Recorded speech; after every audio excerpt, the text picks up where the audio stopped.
Hey y'all, thank you so much for tuning in to our stream of Flabbergasted. I will be your director this evening. My name is Matt. I use he, him pronouns. And before we get started, let's get introduced to our wonderful cast, starting with Krissa. Hi, I am Krissa, she, her. Yeah. Fantastic. And who will you be playing this evening? Oh, sorry, yeah, Seline. I will be the well-to-do. Excellent, excellent. Thank you so much, Krissa. Henry. Hello, my name is Henry, he, him pronouns, and I'll be playing Lucius Moncroix, the help. Wonderful, wonderful. Liam? Hey, my name's Liam, and I will be playing Sir Phylias Gent, the aristocrat. Phenomenal. And finally, last but definitely not least, Kaylee? Hi, I'm Kaylee, she, they pronouns, and I will be playing Jerome St. James, the Bohemian darling. Wonderful, wonderful. As y'all can see, we have a phenomenal cast before you. And now we're gonna do a little zoom in. A little zoom in to one of our wonderful characters. So, starting off, we've got Phylias. Phylias, well, in this case, there's a small office. Would you mind just telling me a little bit about like where this office is that your father is currently barging into? Yep. So it's an office in the industrial district. I think there's a lot of workshops. There's a lot of factories in this area, and this office is within one of my father's many factories. It's probably upstairs. It's a smaller office. It's got a few shelves with a few books, a nice enough desk with lots of paperwork just strewn about, and it's got one of those really fancy chairs because Phylias insisted on having a really nice chair that has a swivel on it. Yeah. So that he can do the dramatic turnarounds. Excellent. Yeah. Fantastic. So, in this case, Phylias' father storms into the office. You can see his face is red. He looks like he's in a rush, in a hurry, like he needs something. And he says, "Phylias, where's the paperwork?" And at this point, I believe there's no response. Yes? That would be correct. Great. And your father slams his fist on the table and says, "Phylias, look at me when I'm talking to you." And again, no response. He reaches over the table and he swivels the said chair around. And Phylias is not there. At the moment, where is Phylias? So Phylias is somewhere undisclosed with someone also undisclosed. I think we just see a bit of a shot of Phylias saying, "Oh, I should really be in the office right now. Father is going to kill me." And Lucius, "I've only managed to lose him for a minute, but I really must go." And he kind of quickly pushes himself away from like this person that we can't really see within the shot and quickly takes off down the street. Excellent. Excellent. Now, we zoom out from that scene over into, well, someplace a little bit more informal, maybe a little bit more casual. Seline. We find Seline, and Seline, would you mind telling me where you are right now? She is sitting at a bar, just having a few drinks, wearing a very elegant dress, and all decked up. Definitely looking for some fun. Fantastic. Fantastic. And in this case, she does spy some fun, who steps up to the bar. Now, would you mind telling me, as far as Celine's proclivities are concerned, what's her type like? It really depends on the mood of each night. Oh, okay. Great, great. Well, in this case, this gentleman steps up to the bar, and he has a little bit of scruff. He has really maintained his suit very well. He has a very well knotted tie. His hair is moosed just a little bit, and he smiles over at you, and he says, "Ooh, that's a beautiful earring." Are these all things? Old heirlooms. And now here, as she says that, we flip over into a black and white moment, a black and white flashback where Seline is on an excavation, exploring with her parents, and she's taken the lead here. And as they're checking out this tomb, looking at things, well, parents are caught up in trying to decipher some reading, like some text on a tablet. And it is at that point where we see said earring, and Seline notices a moment where the parents are so fixated, translating, that Celine's able to nab it and slip it into her pocket. And what does this earring look like, Seline? It's a gold diamond, almost a teardrop diamond, with emerald green plates in. Ooh, fantastic. Great, great. So, we cut back to that moment in the bar.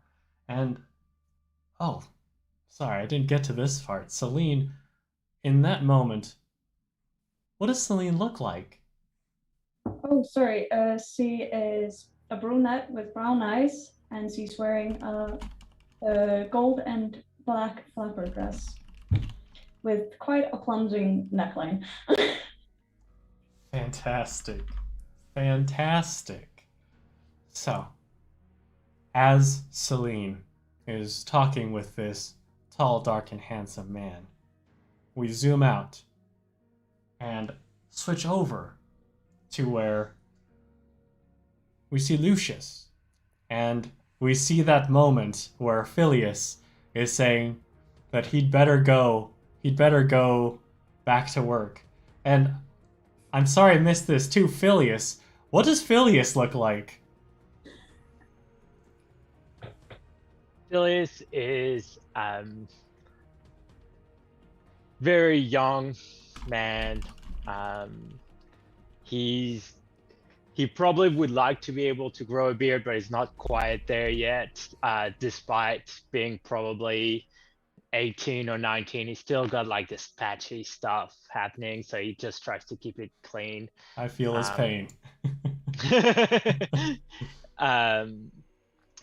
Usually really well dressed, like really fine clothes, but also casual. He doesn't always have a bow tie or a tie on. He doesn't always have the fancy cufflinks, but despite all of his casualness, he just can't help it. You know, like his vest is worth at least 120 monies.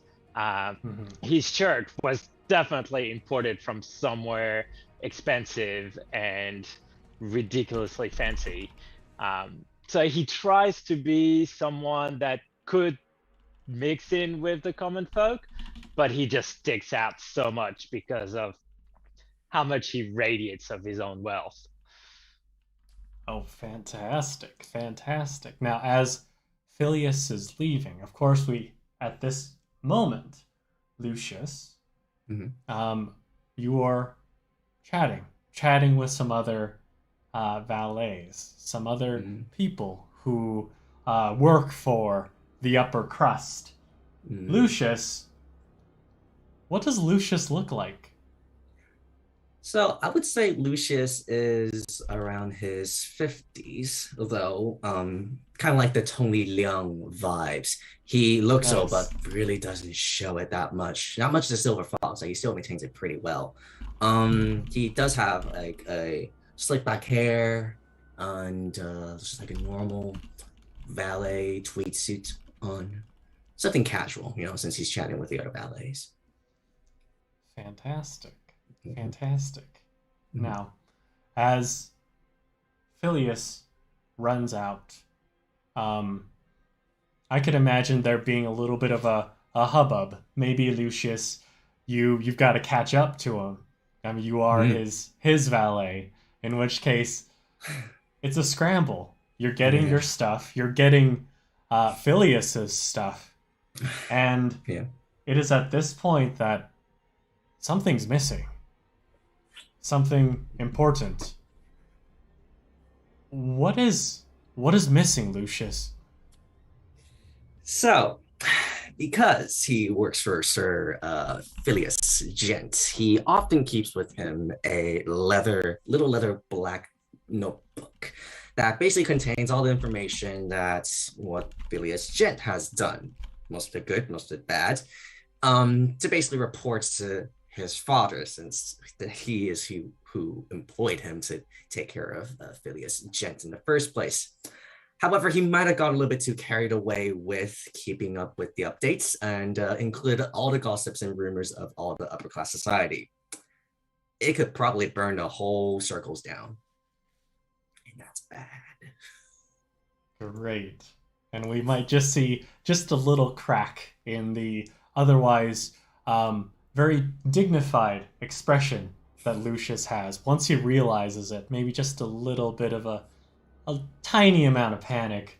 And that's when we zoom out from there and we zoom in to something a bit crazy, something a bit wild. Jerome.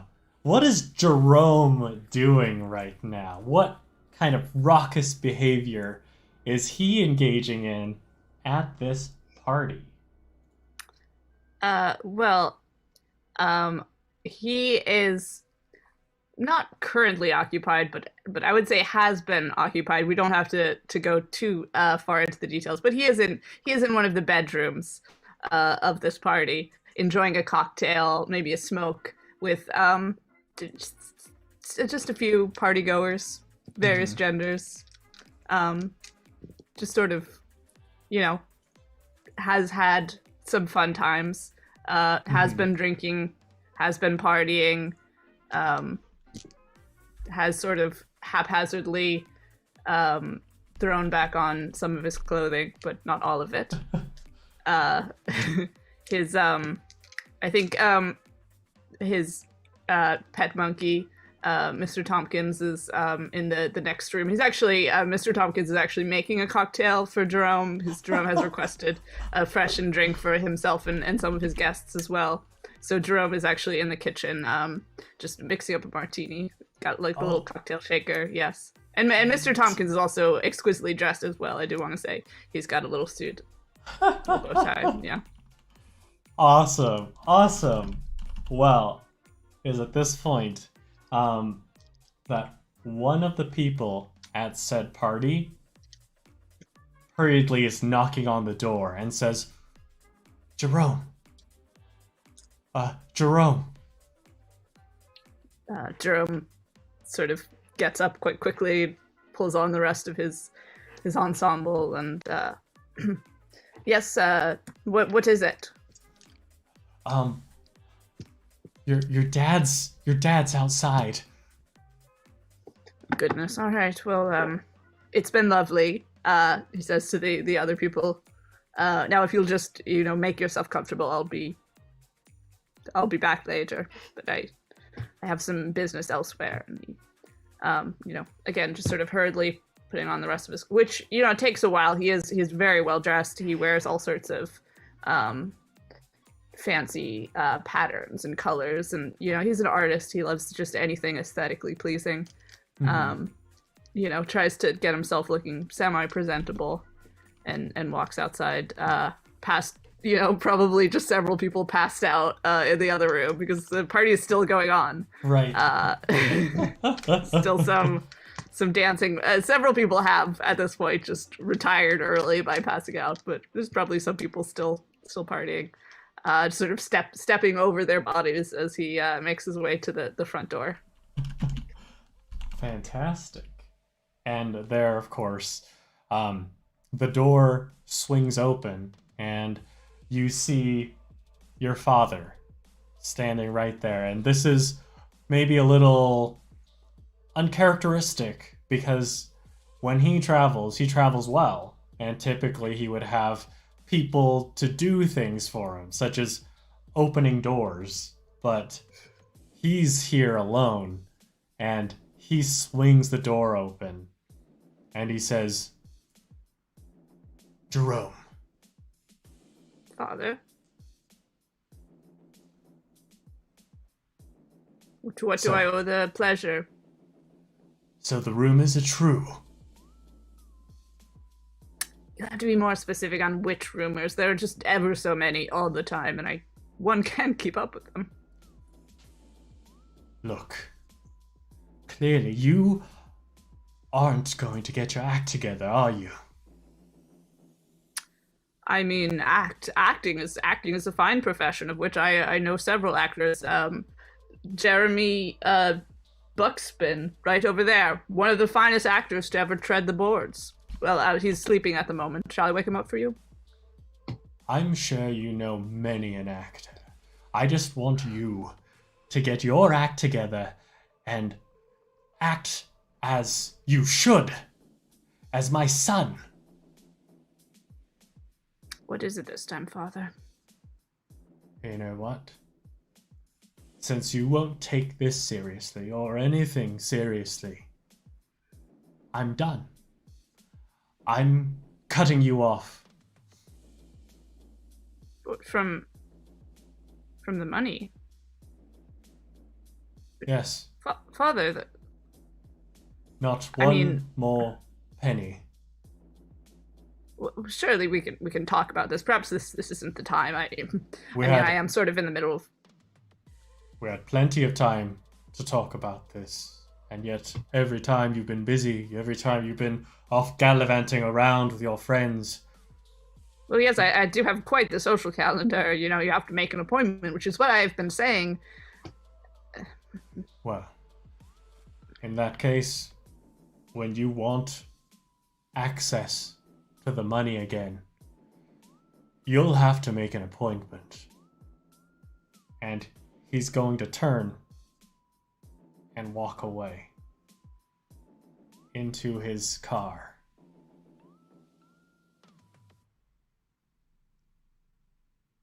So, how is Jerome feeling right now? He is on the surface trying to act like everything is fine. This is all, part of just his avant-garde lifestyle. Maybe he's thinking now, oh, maybe I can be sort of a poor person. That might be sort of a fun new experience. But no, he is genuinely panicking a little bit under his collar. He's thinking, how am I going to do this? I very much enjoyed the fruits of my father's spoils, to be able to live this sort of, he is a photographer. He does have a job, but he very much lives very frivolously, and also is trying to get his portraits exhibitor new new gallery and needs money for that, and is just trying to figure out how he's going to do this now. So he just like, thankfully, Mr. Tompkins does arrive with the martini, and he just throws it down. He's like, I'm going to need 4 more after this. Excellent. And with that, you, Jerome, hear a knock at the door again. One that's a little bit lighter. One that's not as furious as your father's. Jerome takes a deep breath to straighten himself up and opens the door. And before you see a gentleman wearing a trench coat, a hat, and he says, I have a telegram for my favorite nephew, Jerome. Oh, yes, that's me. Thank you very much. Would you like a drink while you're here? Mr. Tompkins makes an excellent martini, and I gesture to the monkey. Oh, thank you, but I have more messages to deliver. Of course. Thank you. And I take the telegram. And on the telegram, it simply says, I need your help. I'll be at your clubhouse.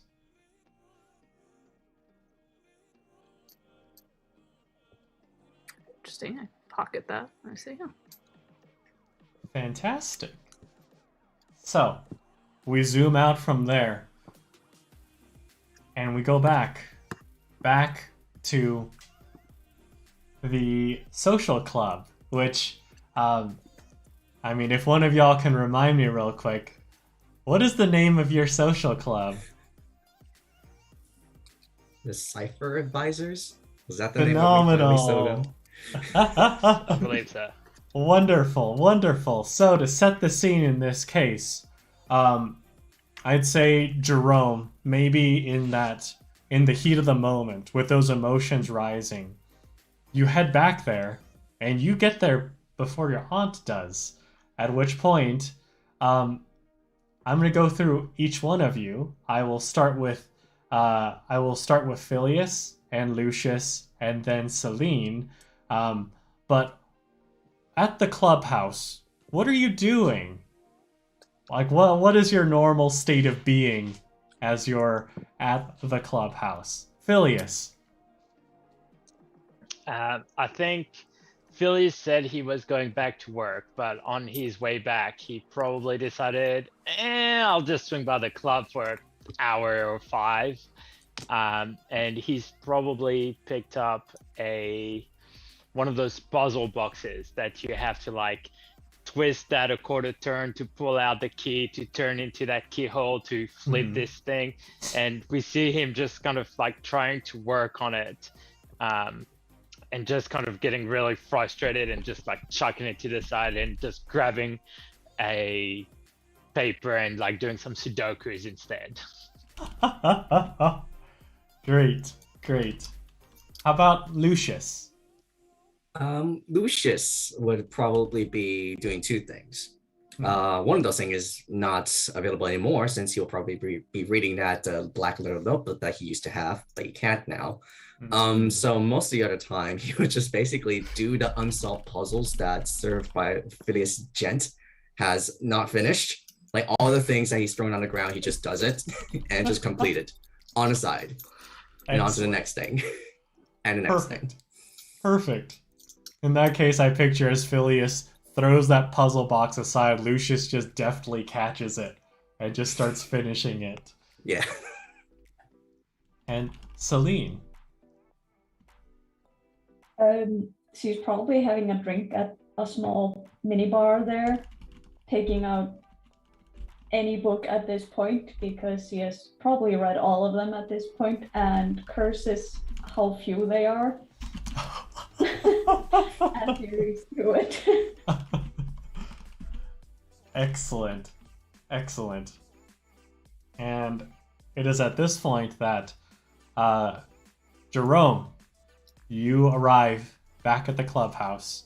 You see Seline having a drink from the minibar. You see Lucius working on that little puzzle box. You see Phylias doing a little Sudoku.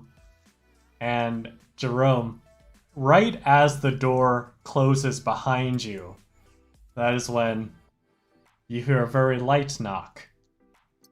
The light knock that you would recognize as being that of your aunt. Aunt Irene.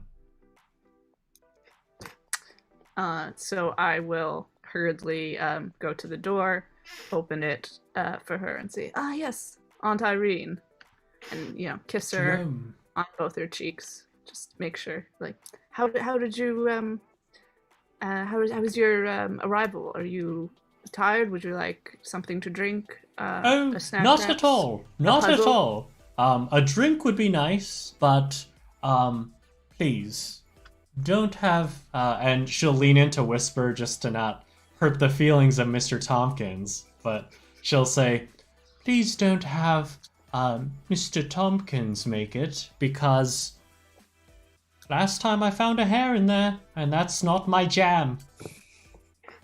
Very well. I mean, that might not have been. He's very neat, but it's fine. No worries. We have a bar right here and a bartender on the staff. Much appreciated. It's good to see you, Seline.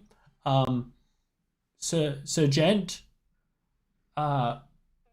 Lucius. It is a pleasure. So Jerome, I need your help. Yes, I could tell from your telegram. Whatever's. Please let us sit down. Yes. Tell me what the matter is. Well, my good casual acquaintance, by the name of Richard Law. He has recently acquired a hotel, and reports say that it's haunted.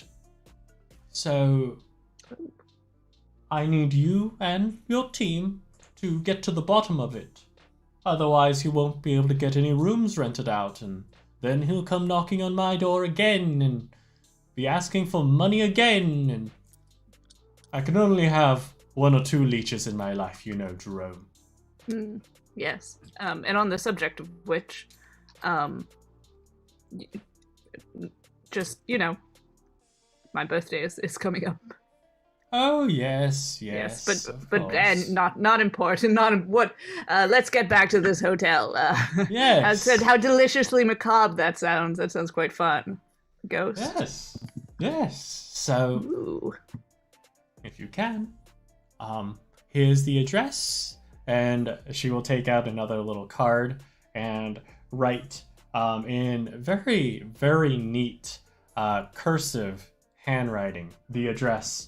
You do note that she doesn't put any name of said place, but hands it over to you and says, "Please, if you and your team aren't busy, haste. Time is of the essence." Well, and then I sort of gesture to the others and I say, "Lucius, Sergeant, Seline, come here. All right, I'll leave you to it. I have a lot of money to manage, so Yes. I will catch you on the flip side." And Aunt Irene, you are such a funny old woman. Not old, funny, lovely. watch yourself, Jerome. And Aunt Irene will jaunt out the door.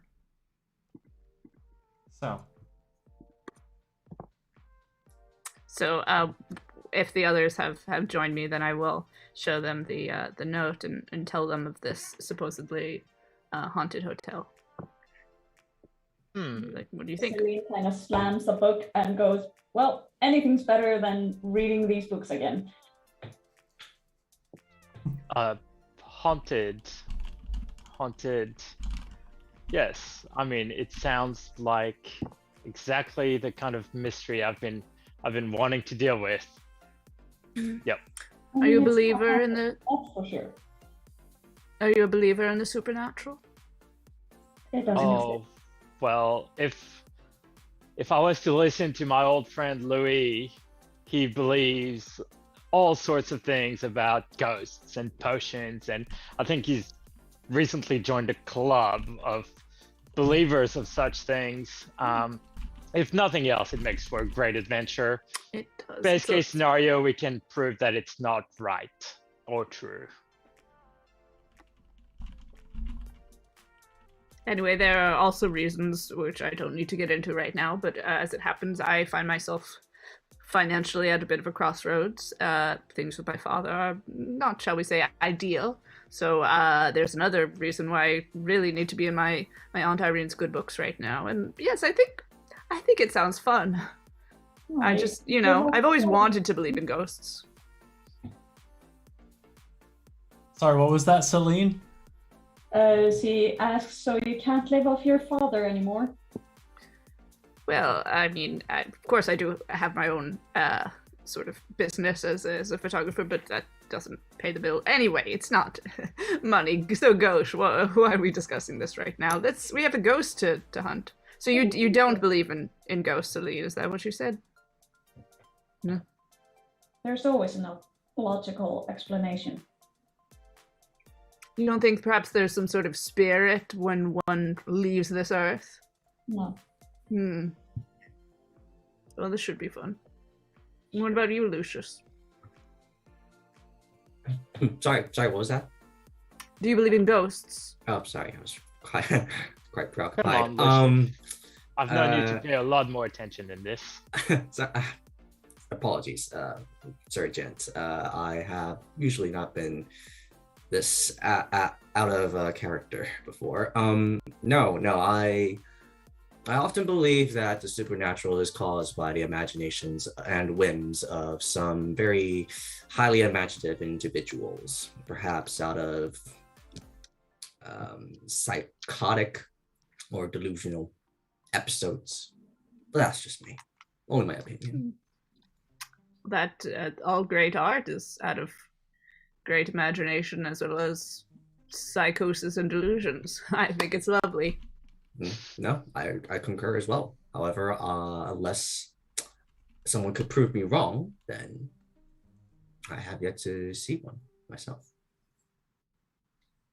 There's something going on, by the way.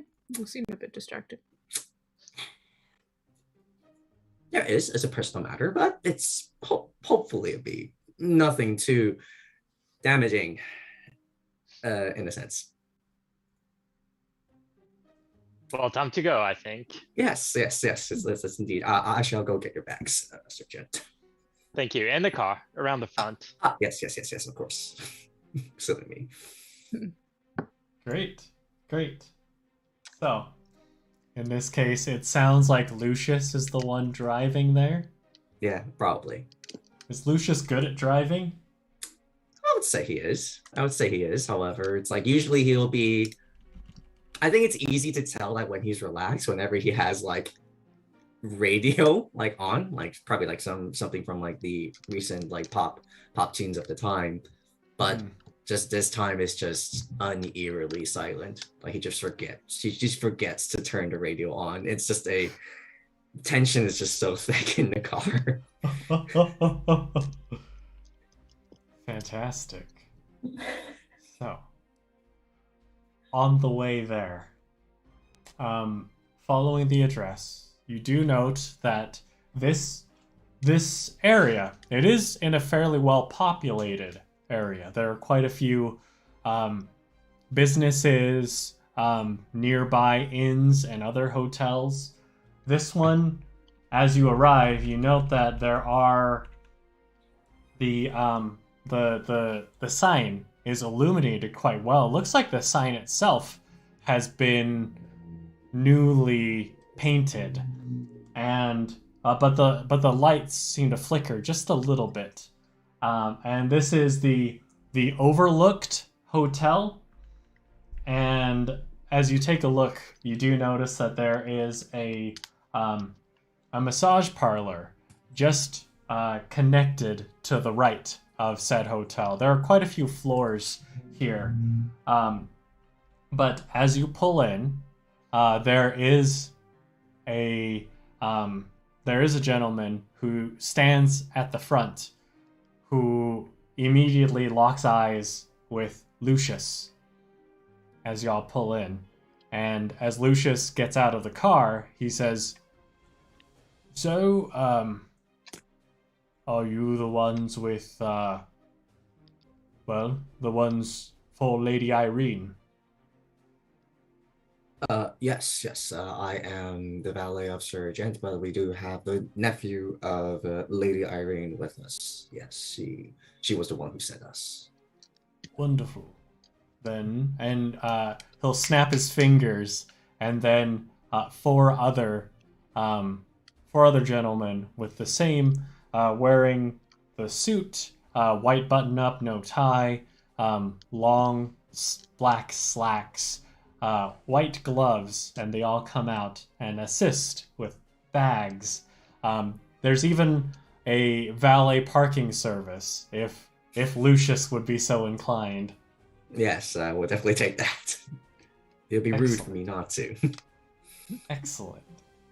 Now, as they handle the bags and park the car, y'all enter, and first off, it's one of those nice little revolving circle doors where sometimes you go in there and it's just moving just a little bit too slow. It stalls at moments, and you run into the person in front of you.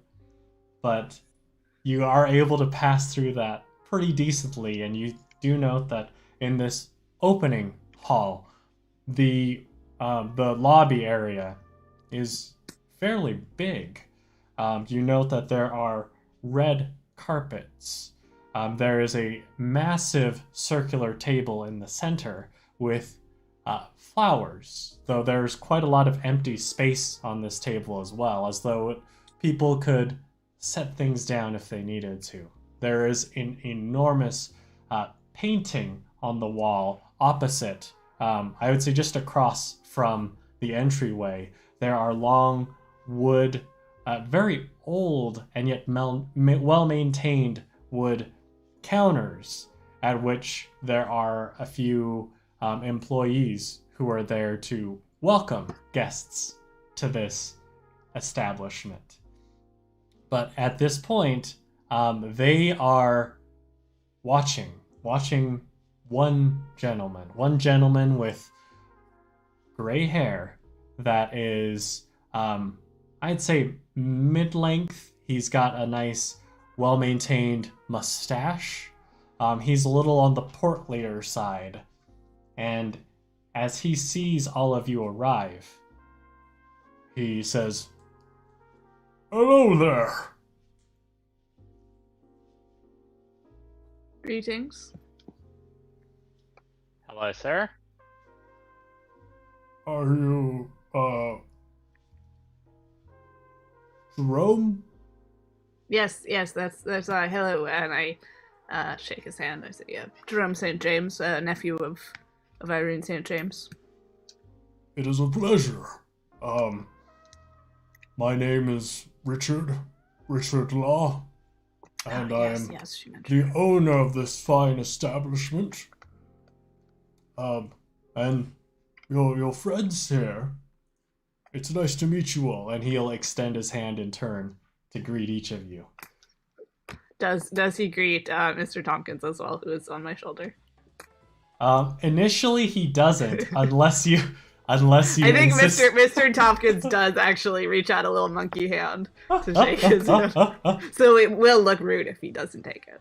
Great. In that case, he does look a little confused, but he does go for it. But you do note, you do note that his grasp is fairly sweaty, and moist, so that when he grasps your hand, it doesn't feel pleasant. And Mr. Tompkins immediately, upon touching your hand, or touching his hand, will, like, just kind of chitter in your ear a little bit, his displeasure. Mr. Tompkins, don't be rude. And Richard Law will move on to Phylias and say, Richard Law, nice to meet you. Sir Phylias Gent, nice to meet you. And I shake his hand, and when I feel all the out of it, I kind of pull back and I kind of put my hand up in the air and kind of do these to signal to Lucius, like, I need a towel. Yeah, take a handkerchief. I take a handkerchief immediately. It's like, here you go, sir. And Excellent. Like, nice to meet you. Ghost, say. Oh, yes. And I just kind of... Great. And then when he gets to Seline, he goes for the handshake, but then he immediately tries to turn it into a kiss on the back of the hand. At which point, like, as he goes to kiss, you can kind of feel it's like the end of a new broom touching the back of your hand. And as he like draws his mouth away, you do see a little trail of spittle. And it says, "It is my distinct pleasure." And just on him, just nice to meet you. It is my pleasure entirely, miss. Ooh. Are you and Jerome? No. Oh. Single, I see. And he'll say, alright, looks like everyone is taking care of things here. Hamford? And he'll call out, and then an older, also valet, and the way he's dressed, he has a very distinct, he's dressed very distinctly different from all the other valets. Like, his suit is very well maintained as well, very well pressed, but it seems to be from quite an older generation. Like, compared to Lucius, you would recognize that this might be the the sort of valet who existed before you were born, and he's been in it for a long time. He's got very nice shiny cufflinks, and he immediately runs down and says, "So, if the pleasantries are over, then please follow me. Dinner is about to be served."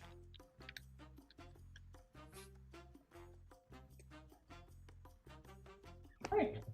Off we go. Yeah. Yeah. Great. And Hamford will lead y'all towards a fairly large, elegant, though old. A lot of the decorations in here are of maybe a generation past, and that has been sort of the charm here at the Overlooked Hotel. Now, you do note that at this long table, there are, of course, 4 seats for y'all, as well as one for Richard Law, and it's fairly obvious that, as y'all are going, Richard Law whispers something to Hamford, and as y'all get into the ballroom, Hamford very quickly moves 2 of they're like little place cards that establish who's sitting where, and then Richard Law will go to the head of the table. One of the place cards was right next to where Richard Law is sitting. He says, "Oh, Seline, looks like you're sitting next to me." What a coincidence. Yes. I'll very quickly switch them.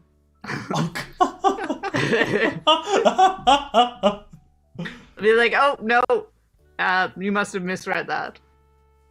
Oh really? This sounds like the first roll of the evening. It sounds like it. Let's see. Okay. So, in this case, okay. I'm thinking some bravado here. I'm thinking that too. Yeah, it'll be just a one success difficulty Okay. rating, but All right.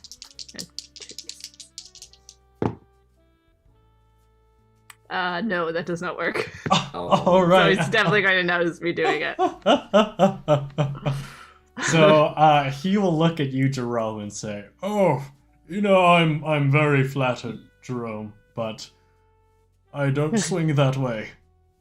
I respect it, but just not my style." Now, in addition to the 5 of you, 6 of you, including Mr. Tompkins, there are a few other places here. There's one spot for a Lois Rain. There is another spot for well, in this case, Daphne Doolittle, and also, in this case, much to your chagrin, there are 2 spots for, and these names would be familiar to your club. They're Jamie and Jay, who are of your rival club, Team Lockett. So, at this point, they haven't arrived yet. Lois has, and Richard Law says, "Whoa, though not everyone has arrived, I'd say the most important guests," and his eyes are fixated on Seline. "The most important guests have clearly arrived, so let's get to it." So, Yes. At this point, y'all have a seat. Y'all enjoy a fairly fancy and maybe unfortunately long 15-course meal. You note that as each course is brought out by the serving staff, they all seem very flustered. And by about course 4 or 5, and at this point I'd say it's probably about 6:30 in the evening, the lights in here start flickering.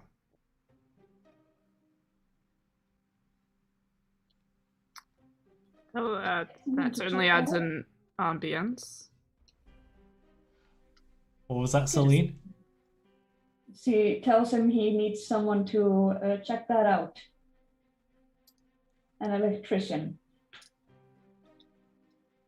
As you say that, all of you hear, it sounds like this echoey sound as the lights flicker and then go out, and you hear the sound of someone saying, "Out!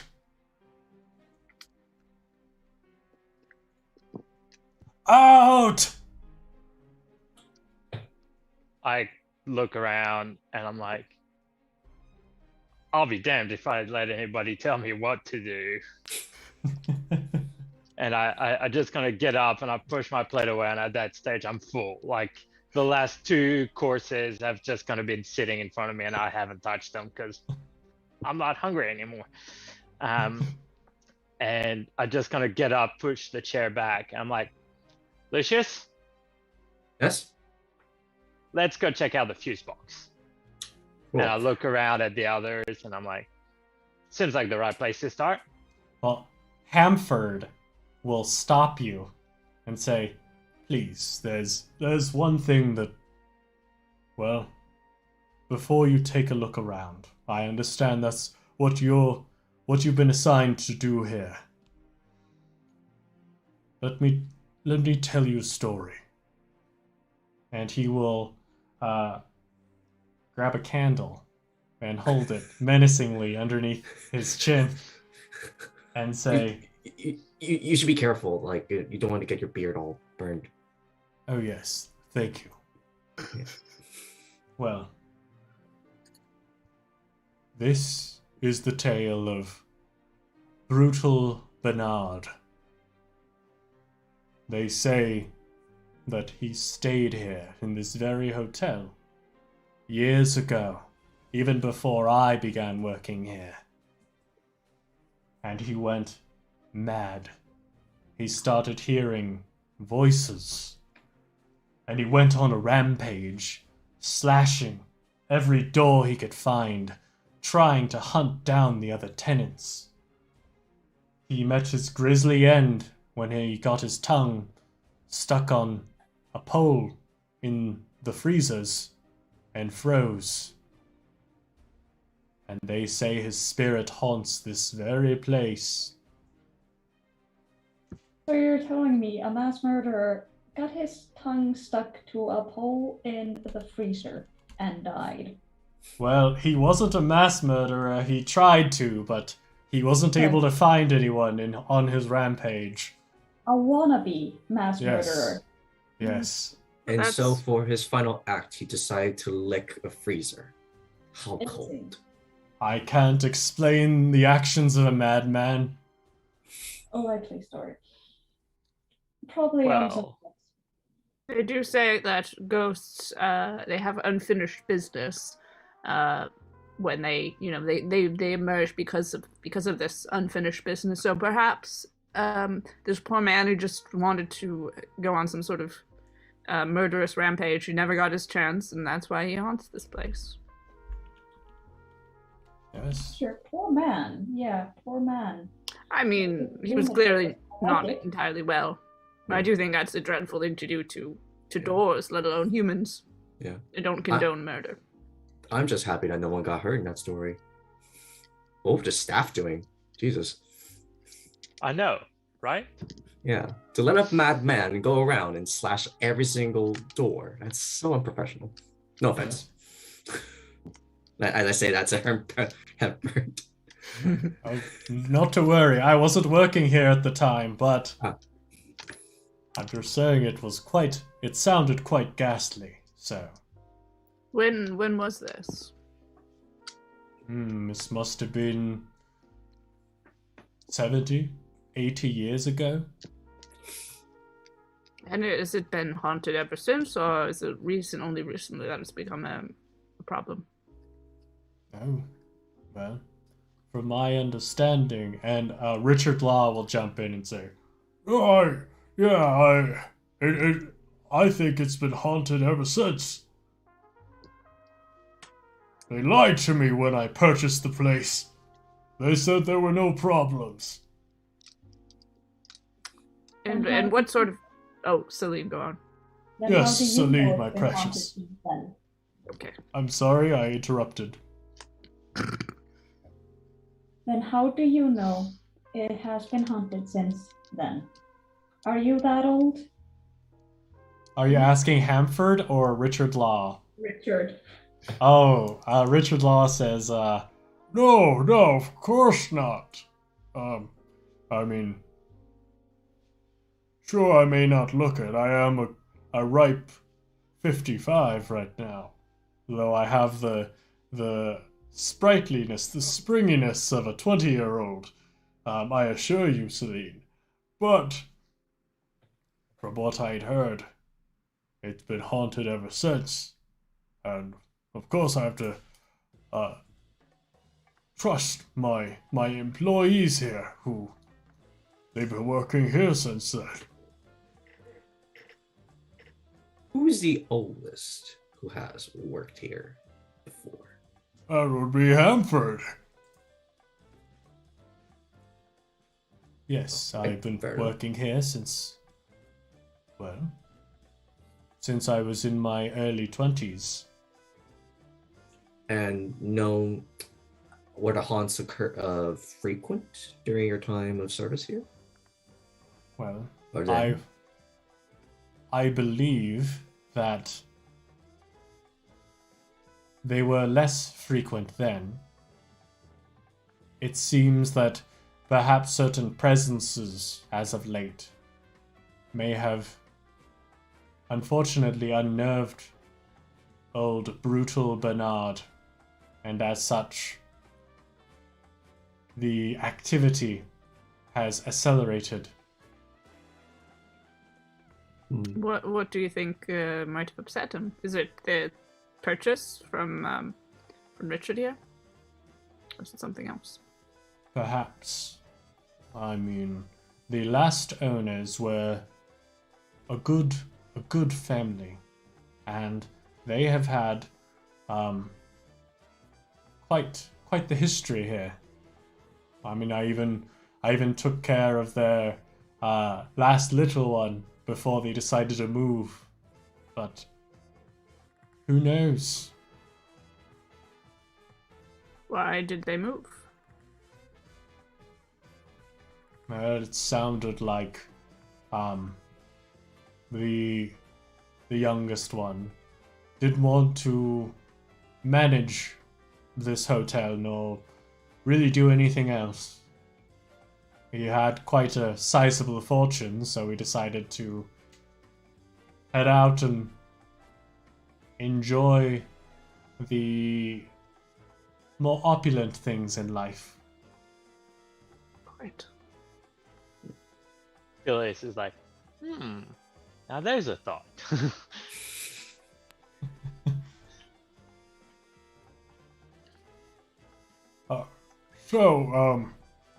With that, I do have something for each of you. Of course, you have your own rooms upstairs, but I also have, and he takes out 4 vouchers, and I'm gonna put those on the screen right now, and for our players, I'm gonna put this in our group Discord, so y'all can see that there is a coupon, a coupon for the massage and sauna next door. Massage and sauna discount coupon 50% off. New Banya reed lashing treatment. A reed laxing good time. So, how do y'all want to investigate? You have the run of the hotel. Clearly, we need to split the party. Yes, that's always a good idea. But But one question before we go. Does the names of Lois Rain, Daphne Doolittle, and Jamie and Jay appear in my book? I'm not saying I remember it, but do they? Yeah. So I'll tell you that Lois Rain does come up in your book as being a journalist who you may have heard that she's had some ill will towards Richard Law for some shady dealings. And she is currently engaged to Clark Rent.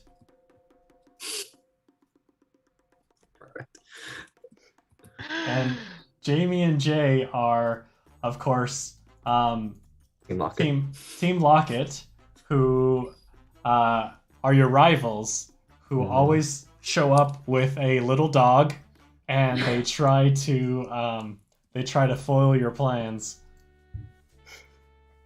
Thank goodness we have Mr. Tompkins here to defend with that little dog. Yeah. What about Daphne Doolittle? Or nothing? Daphne Doolittle?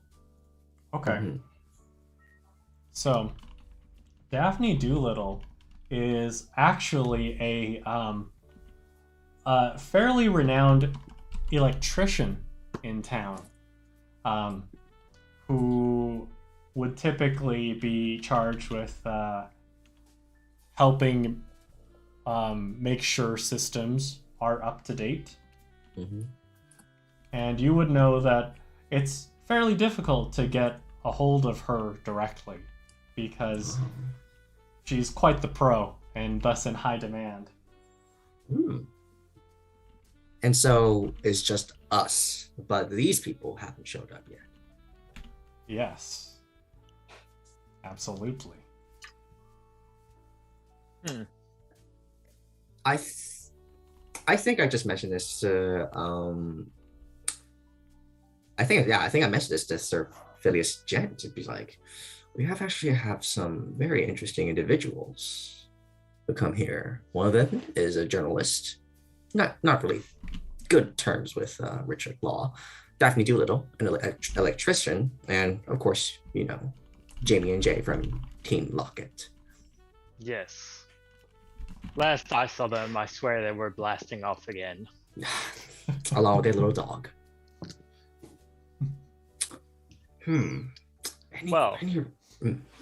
As long as they're not here, that leaves us free to do what must be done. Shall we? Yes, we shall. Although it'll be interesting to see why haven't they arrived yet, and what is the purpose of them being here? Well, they clearly need the electrician. So it would seem. So what was that, Seline? You guys are going for the fuse box. Knowing that there's an electrician coming. Yeah, I think I mentioned this to everyone. Yeah, we do have an electrician coming, but who hasn't arrived yet? Very unprofessional, I would say. Well, I'm far too pretty to do any hard work, so I mean, I'm happy to come along and sort of, you know, provide sort of moral stamina if you want to take a look at it, though.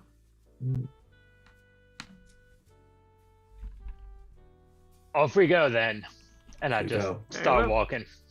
I follow suit. As the three of you go, I go upstairs to her room to change clothes. Great. Just none of that. Great. So to the fuse box we have Jerome, Phylias, and Lucius, and up to the room we have Seline. So in this case, I'm gonna go to Seline first, and then I'll go down to the fuse box with the three of you, since we've got our split party here. Now, Seline, on the way, would you be inclined to take the stairs or the elevator that is manned by another one of these service people? Is the service guy cute or old? Roll dice. Let's see. I'm gonna find out. Does it have to be one or the other? Depends on how old, actually. Maybe it could be both. Who knows? Actually, Could be neither. how old. Yeah. Great. It's like George Clooney vibes. Anything above 60? Okay. Shallow Seline. Classic. All right. This gentleman, who's manning the elevator, looks like he's maybe in his mid-20s, and he has sandy blonde hair. His service uniform, it's like this. It's again the black suit, white button-up shirt, but it feels like it's straining against his bulging muscles. And as you approach, he says, "Oh, my lady," and he will he'll try to turn the levers to get the door open, but it does seem to catch a little bit, and so he says, "Oh, don't worry, I got this." And then he'll grab them and just pull them apart, and you just see like some of the buttons begin to pop off of his shirt. And he says, "Go ahead, after you."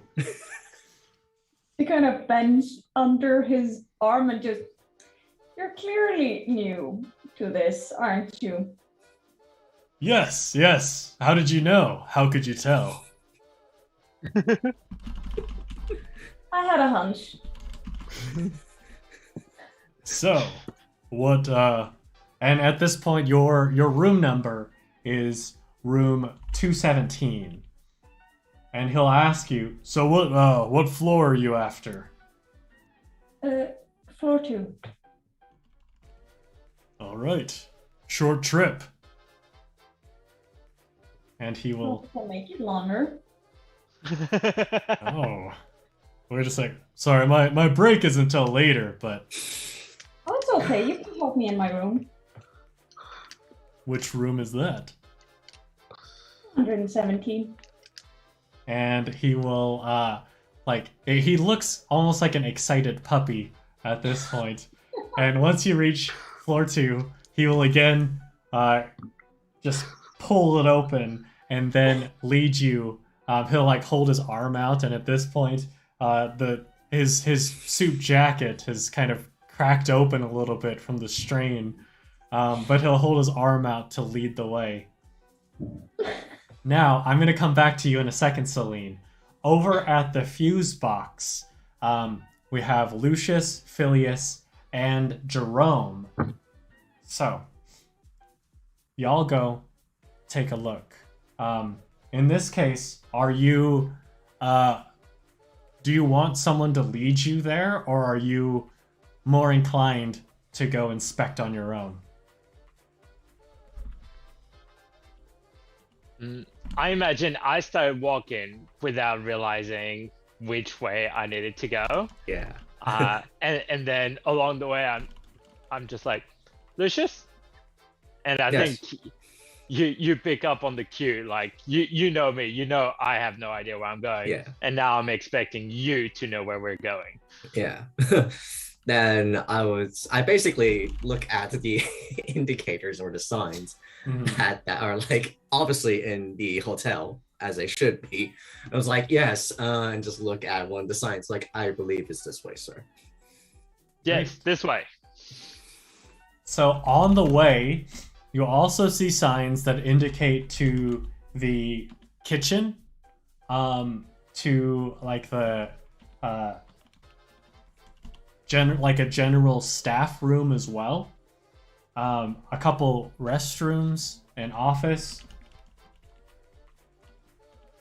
And if none of those catch your attention, you very quickly find yourselves at the the power control center, the fuse box area. In here, y'all crack open the door, and you can see that it seems it's actually not very dusty in here. It's been cleaned pretty recently. And are all the switches the way they should be pointing up? Are they all on, or some of them off? They're all on. Kind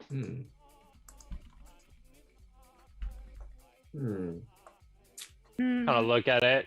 It looks fine to me, but I'm no electrician. Lucius? And again, with the expectation that you will know. Yeah. This I looks in order, right? I mean, all lights are indicated on, as all of them are green. Yeah, I would say that all things are working in order. Here, I Well, will. why did you get us to come here then? There's clearly nothing to look at. Well, obviously, when it comes to electricity, you have to find the source. And if the source is fine, then probably it's the wiring. The wiring, you say? Yes. I believe so. However, I am, after all, not an electrician. However, it is very clean in here. So it seems we can rule out faulty wiring. Is that what you're saying? Indeed. They seem to be up to date with maintenance here and the electricians. Perhaps Well- the staff would know more about occurrences of faulty lightning. Have this occurred before? Great. Hmm. So, Hmm. where do y'all want to go next? Well, it seems quite obvious. If it's not a technical difficulty, then the ghost is real. And if the ghost is real, he must be in the kitchen where he died. Well, the ghost didn't die, obviously, he's the result of the dying. I think we should check out the freezer next. What do you think, Jerome? That makes sense to me. I will Of course it have does. to It's a talk. brilliant idea. Yeah, I will have to talk with the staff in terms of how well they maintain things around here, and from before. Great. Great. Okay. So, y'all are heading towards the kitchen then? Mhm. Okay. Yep. On the Yep. way back, of course, you pass the office, restrooms, a staff room, as well as, of course, you finally reach, and you can hear yelling coming from inside the kitchen, and as you reach the door flings open, and one of the servers who served you, I'd say maybe course 2 and course 4 of your 15-course meal, he is storming out, and he says, I can't work like this anymore. And he starts going down the hall in your direction towards the staff room. I will follow him to the staff room. You guys could go ahead. I have some business to attend in the staff room. Okay. Lucius to the staff room, Phylias and Jerome to the kitchen. At this point, I'm going to pan back over to the steamy scene of Seline and this sandy blonde Casanova here. And he says, "So, what brings you here?" My club needed to go over some mystery of some haunting that isn't real. Oh, it isn't real? No, hauntings aren't real. They're Oh. delusion. I don't know. I've seen some things. Maybe you should lay off the booze. Maybe I should. What a great date. And you get to your room, and you're able to unlock it fairly easily. And as you crack open the door, you can see, of course, that there is a small side room where the door's open. You can see a bathtub with a little feet at the bottom. You see the curtain around it. It's this kind of light teal color. Everything looks very clean. If you go farther in, you see a small rug that leads into the room.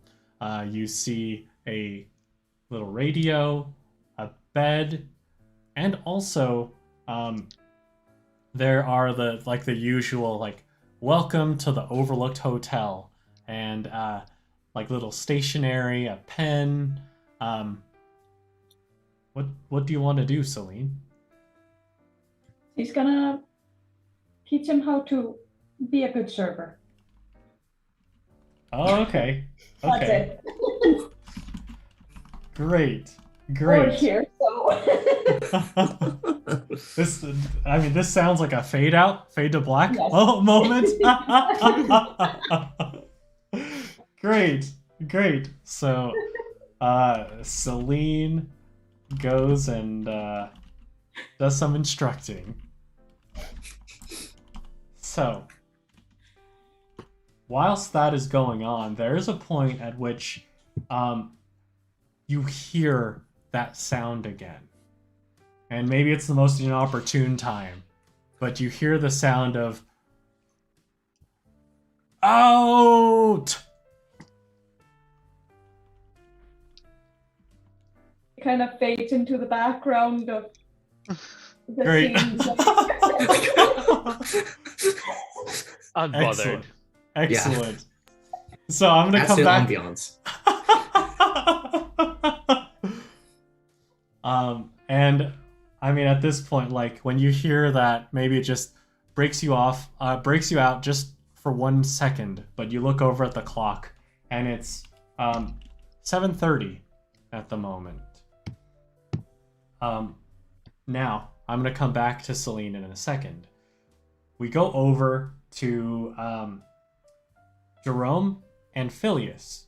You arrive in the kitchen.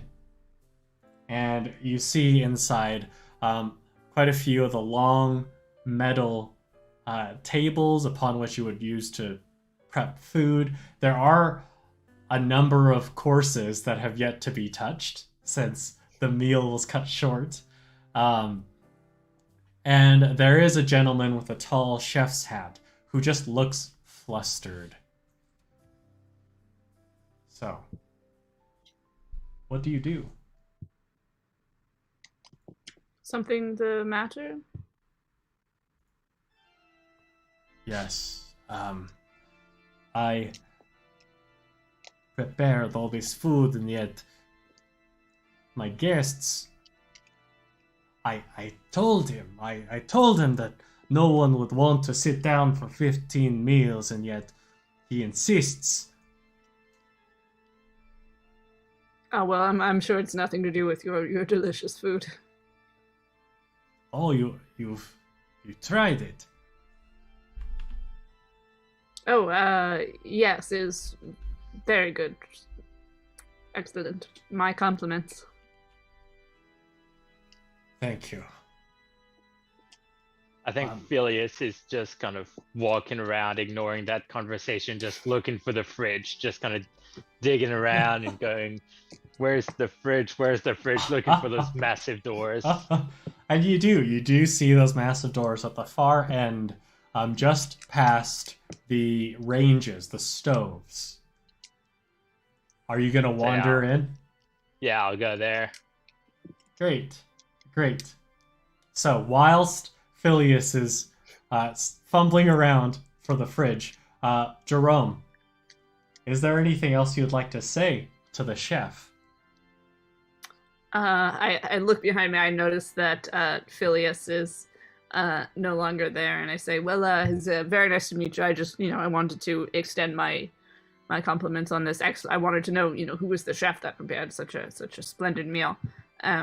So you are apologize. a fan. Yeah, quite. Yes. Such a fan. But anyway, my companion seems to have run off, so I must go and check and see where he is. But.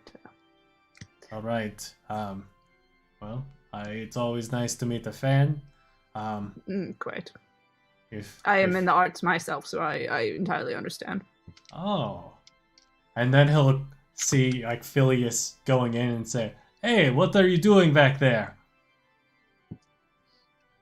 Oh, looking for the fridge. Found it. Thank you. Yes. Do you want a snack?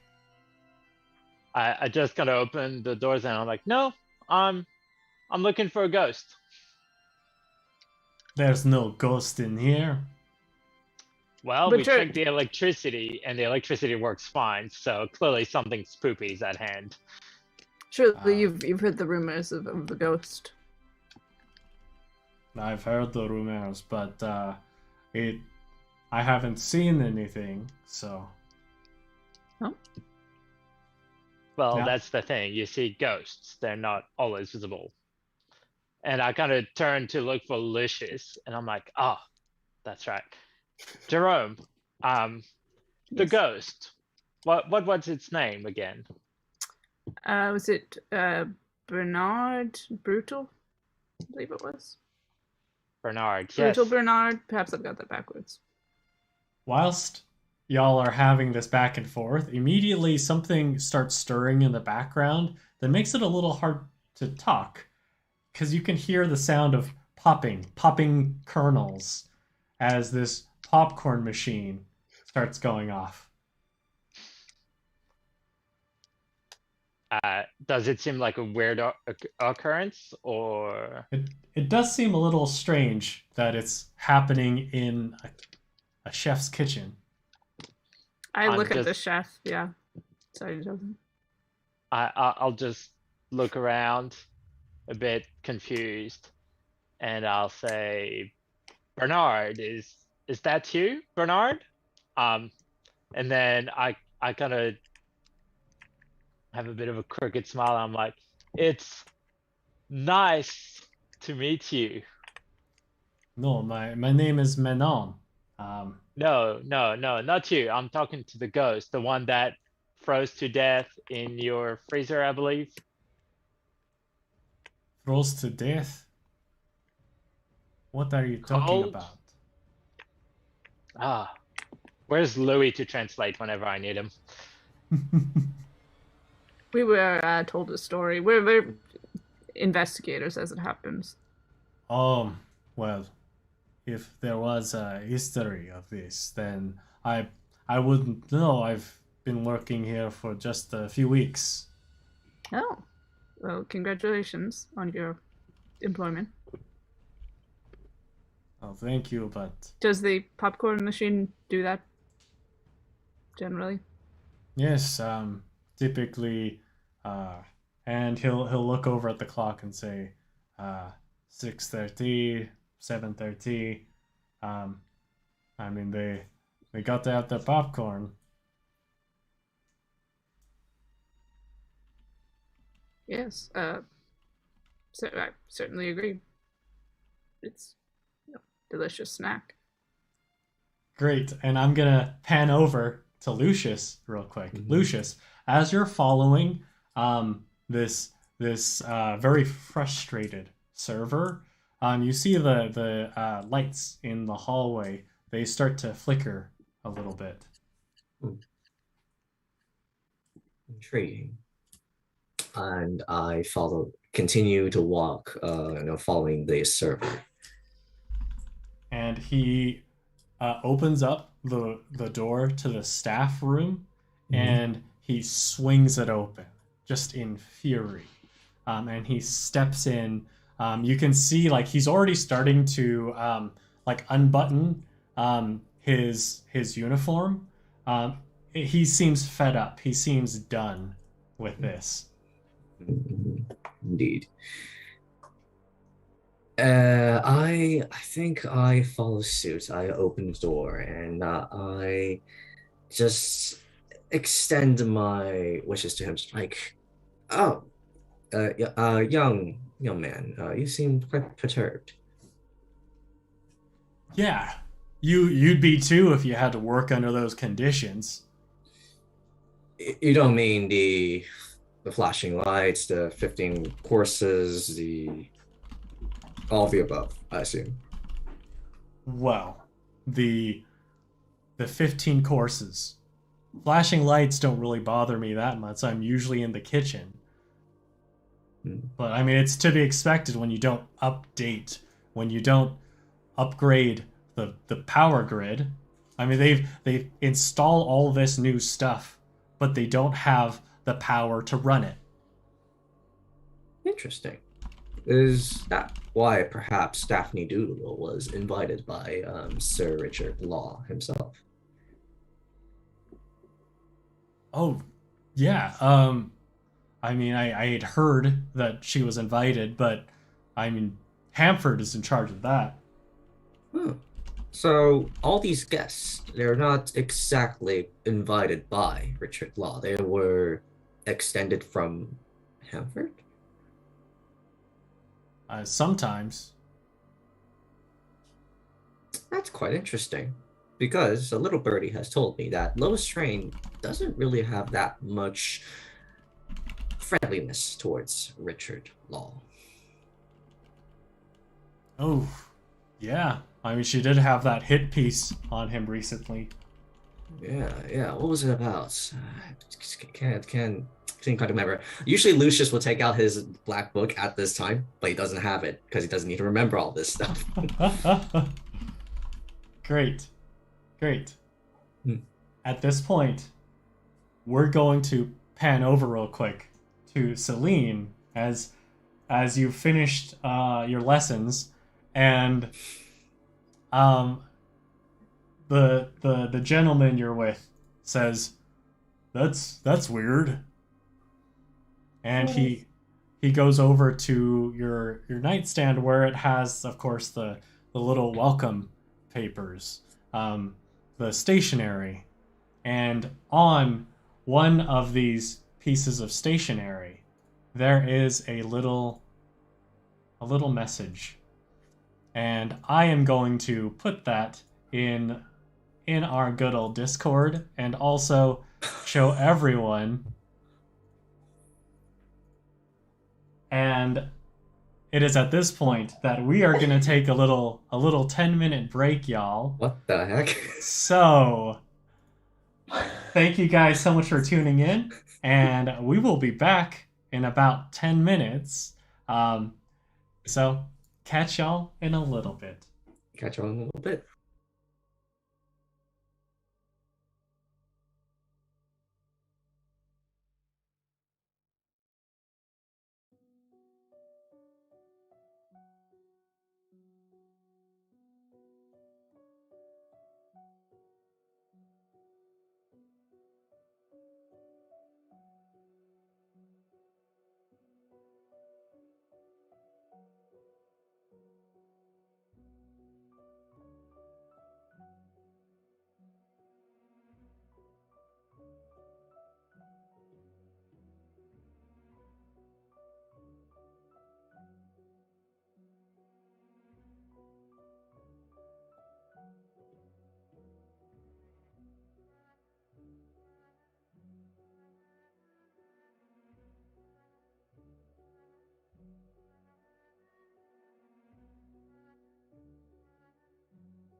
Hey y'all.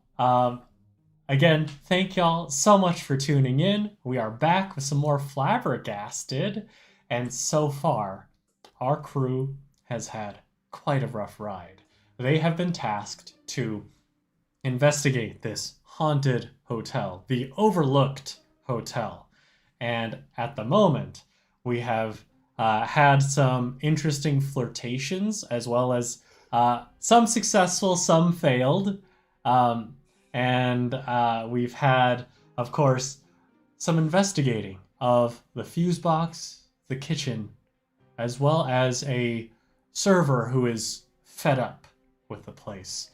Seline, upon finishing some instructing of a young whippersnapper here, had just discovered a note that I will put up on the screen right now that says, well, Seline, would you care to read said note?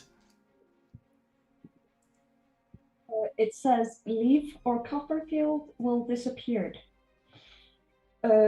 Signed, a brutal Bernard. Great. Now, at this point, we're going to pick it up with Seline. And Seline, the gentleman you're with, his name is Bruce, by the way. He says, so, is this your boyfriend? I kind of walk over to him and take the note and read it.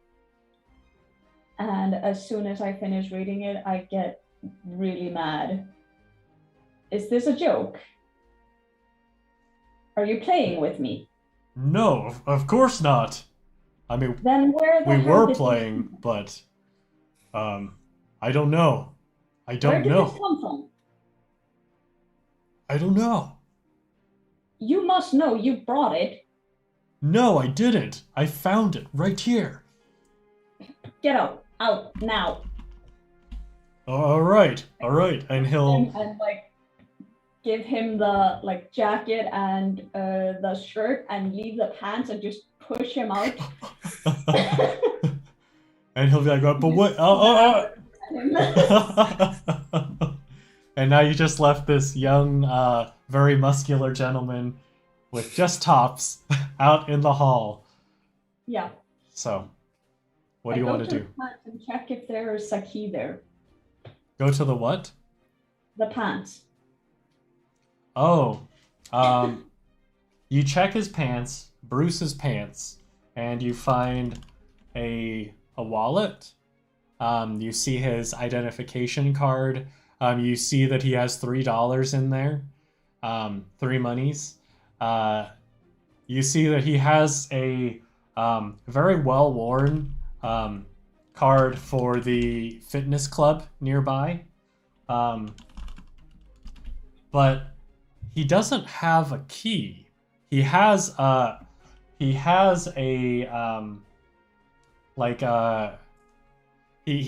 an identification card that signifies that he works here, but he doesn't have a key. He kind of takes the $3, 3 monies, and chucks the rest out. Okay. Great. So, what do you want to do? You are 3 monies richer now. She's kind of just trying to calm herself down because she thinks somebody's pulling a prank on her. Great. Cool. So after a few minutes, she's gonna head back down. Excellent. After calming yourself down, you decide to head back down. Are you taking the stairs or are you taking the elevator? If I see him at the elevators, he's going the stairs. Okay. Great. Making sure he sees that she took this decision. Excellent. And in that case, you do make awkward eye contact, as at this point he's just wearing like his jacket up top, and he's kind of like buttoned his his shirt around his waist, because all of a sudden he hears he heard the ring and he has to operate the elevator for someone. But of course he has to protect his dignity, and so yeah. But you are able to make it down the stairs. Is there a specific place you're heading to? The dining hall where they were eating. Okay, great. Checking if they are back. Okay. In this case, you go to the dining hall, and at the moment, all you see are people who are clearing away the plates, the little place settings and whatnot, and taking the tablecloths away to be cleaned as well. So, where to next, Seline? Just sit down in a chair anywhere, really. Okay. Kind of bundle with the ticket that she keeps like bundling up and then taking back out, and just yeah. Great. I'll come back to you in a second. We switch on over to Phylias and Jerome. So, y'all were talking with the chef, and you heard the popcorn machine going off. What do y'all want to do? I will turn to Phylias and I say, I'm not sure. There certainly seems to be some strange activity here, but I'm not sure if there's anything else for us to do here. That's strange, though. The air does feel a lot colder in this room suddenly. And then I turn around, I'm like, oh, freezer door is open. Never mind. Better close that. Yes. Well, what a rude ghost. Not responding to a proper introduction. Shall we catch up with the others, perhaps? Yes. I'm curious Where to check is... out this Oh, yes. massage Lucius. parlor also. If we get a chance, I would love a good massage. Yes. No, that seems completely reasonable. I will make my way and try to find Lucius. Maybe if you can see where Seline went. Great. So, with Phylias and Jerome heading out of the kitchen, we go over to Lucius. Lucius, you were talking with the disgruntled server. Is there anything else you'd like to bring up to him, or have you concluded with your line of questioning? I do want to use my first scene cue, and that is snap. The walls have ears.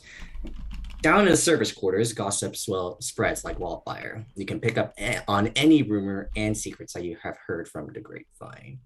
Or I could start a rumor, let it spread. But I think because we need information gathering, I will use it to just pick up any rumor and secret from this gentleman here. Great. So, what he's gonna say is,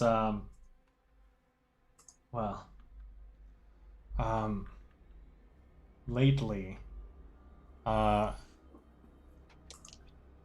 they've been handing out a lot of coupons for this new reed massage treatment. I mean, I've even got one, and I work here. It doesn't seem like the best thing to do, but they seem to specify like you have to go at certain times. Interesting. But I mean, surely it must be like a well-meaning gesture from and I take out the coupon. Richard Bernard. Like, shouldn't it be this Richard Law? Oh no. So see, The owner of the massage parlor next door, that's Richard Bernard. so there's a Richard Law and a Richard Bernard. Yeah. That must be quite confusing for those who work here. Oh, well, I mean, I just call all of them rich. They all seem to have money, so. Yes, they do seem very alike, just because they're rich, indeed. Yeah, yeah. But You it is said, you quite a said, coincidence. yeah, a very unnerving coincidence. Yes. You said that they are available at certain times. Well, when are they usually available Usually at 6:30, at 7:30, and then another one pretty late at night. at? I see.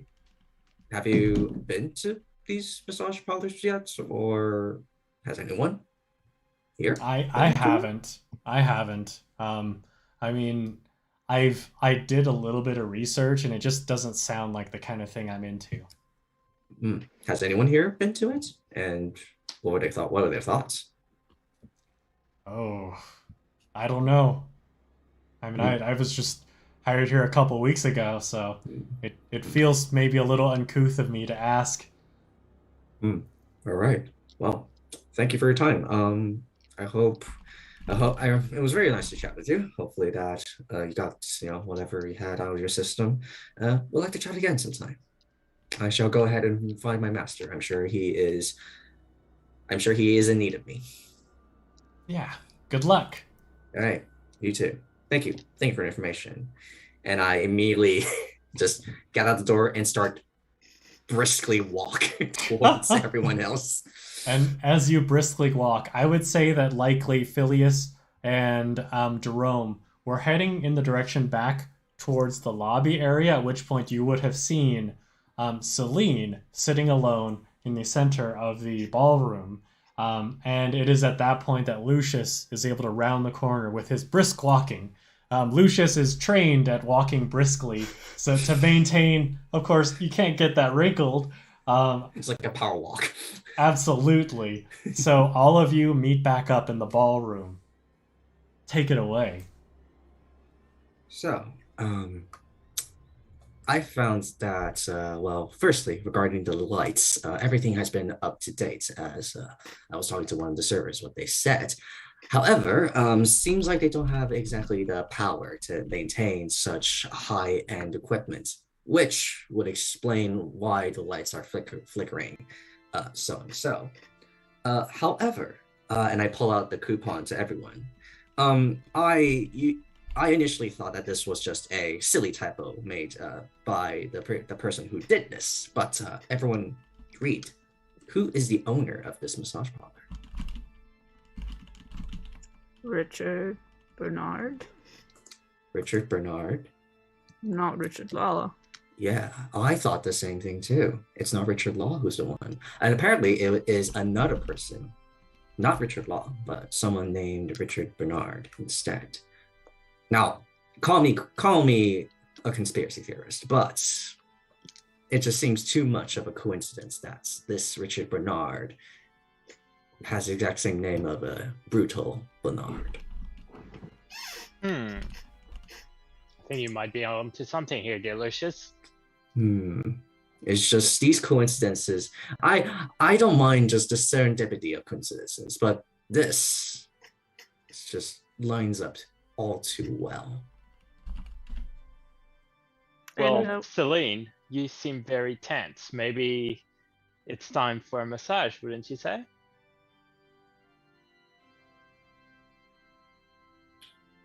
No, I'm good. I'm just done with these pranks. Right? My goodness, what happened? Well, some fun and some not so fun. no. Go on. They must be messing with us here. They tell us ghost stories and then they leave cryptic notes and give us coupons for places that have the same owners as the people from the stories. Sorry, what was that about? Cryptic notes? They just left, well, the server, or, well, he just left a note in my room. One of the servers. That didn't sit right with me. What was the note? To tell me to leave or someone disappears. May I see the note, please? Oh. Oh. That is disconcerting. Copperfield. The name sounds familiar. That would be my ex. Yes, dear Sir Arthur Copperfield, also a very renowned gentleman. Yeah. Not sure why I they mean, bring him up. Seems like a low blow. And you said you found this note in your No, room. the server found it.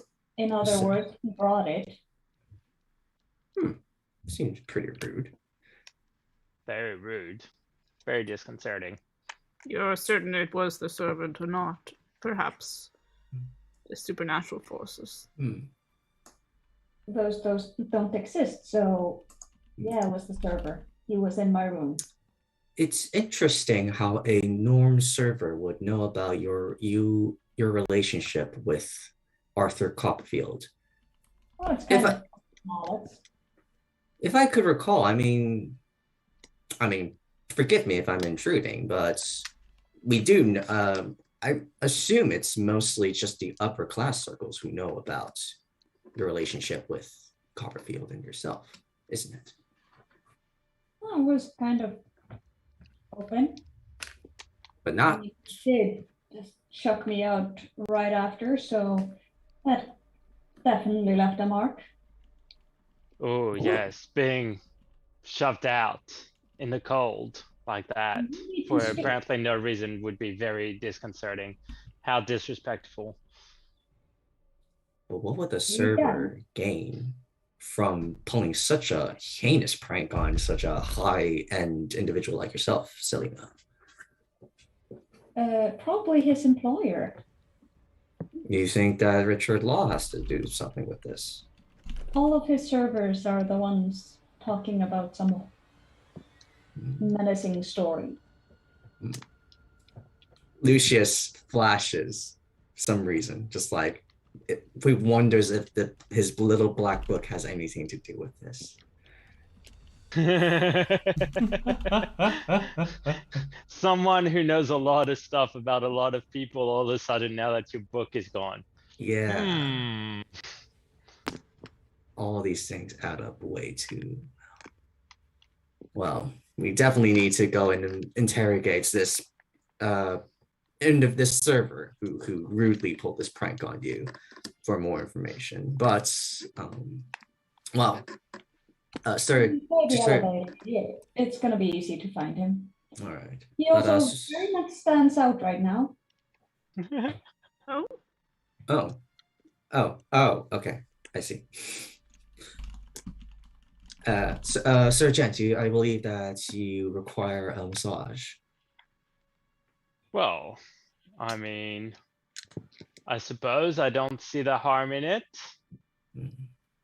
Something intriguing. Apparently, they have certain times. So I heard.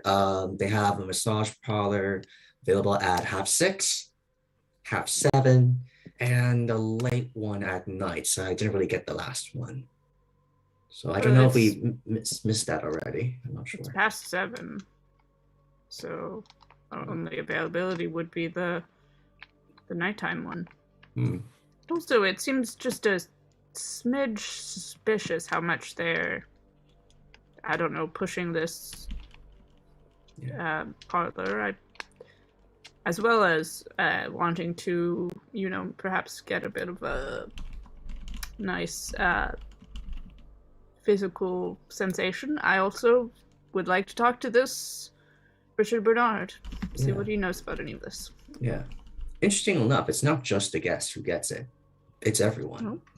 It's everyone. There's even, honestly, I was surprised that I even got to sit at the table to enjoy that 15 food course. Usually valets don't do that, but I did.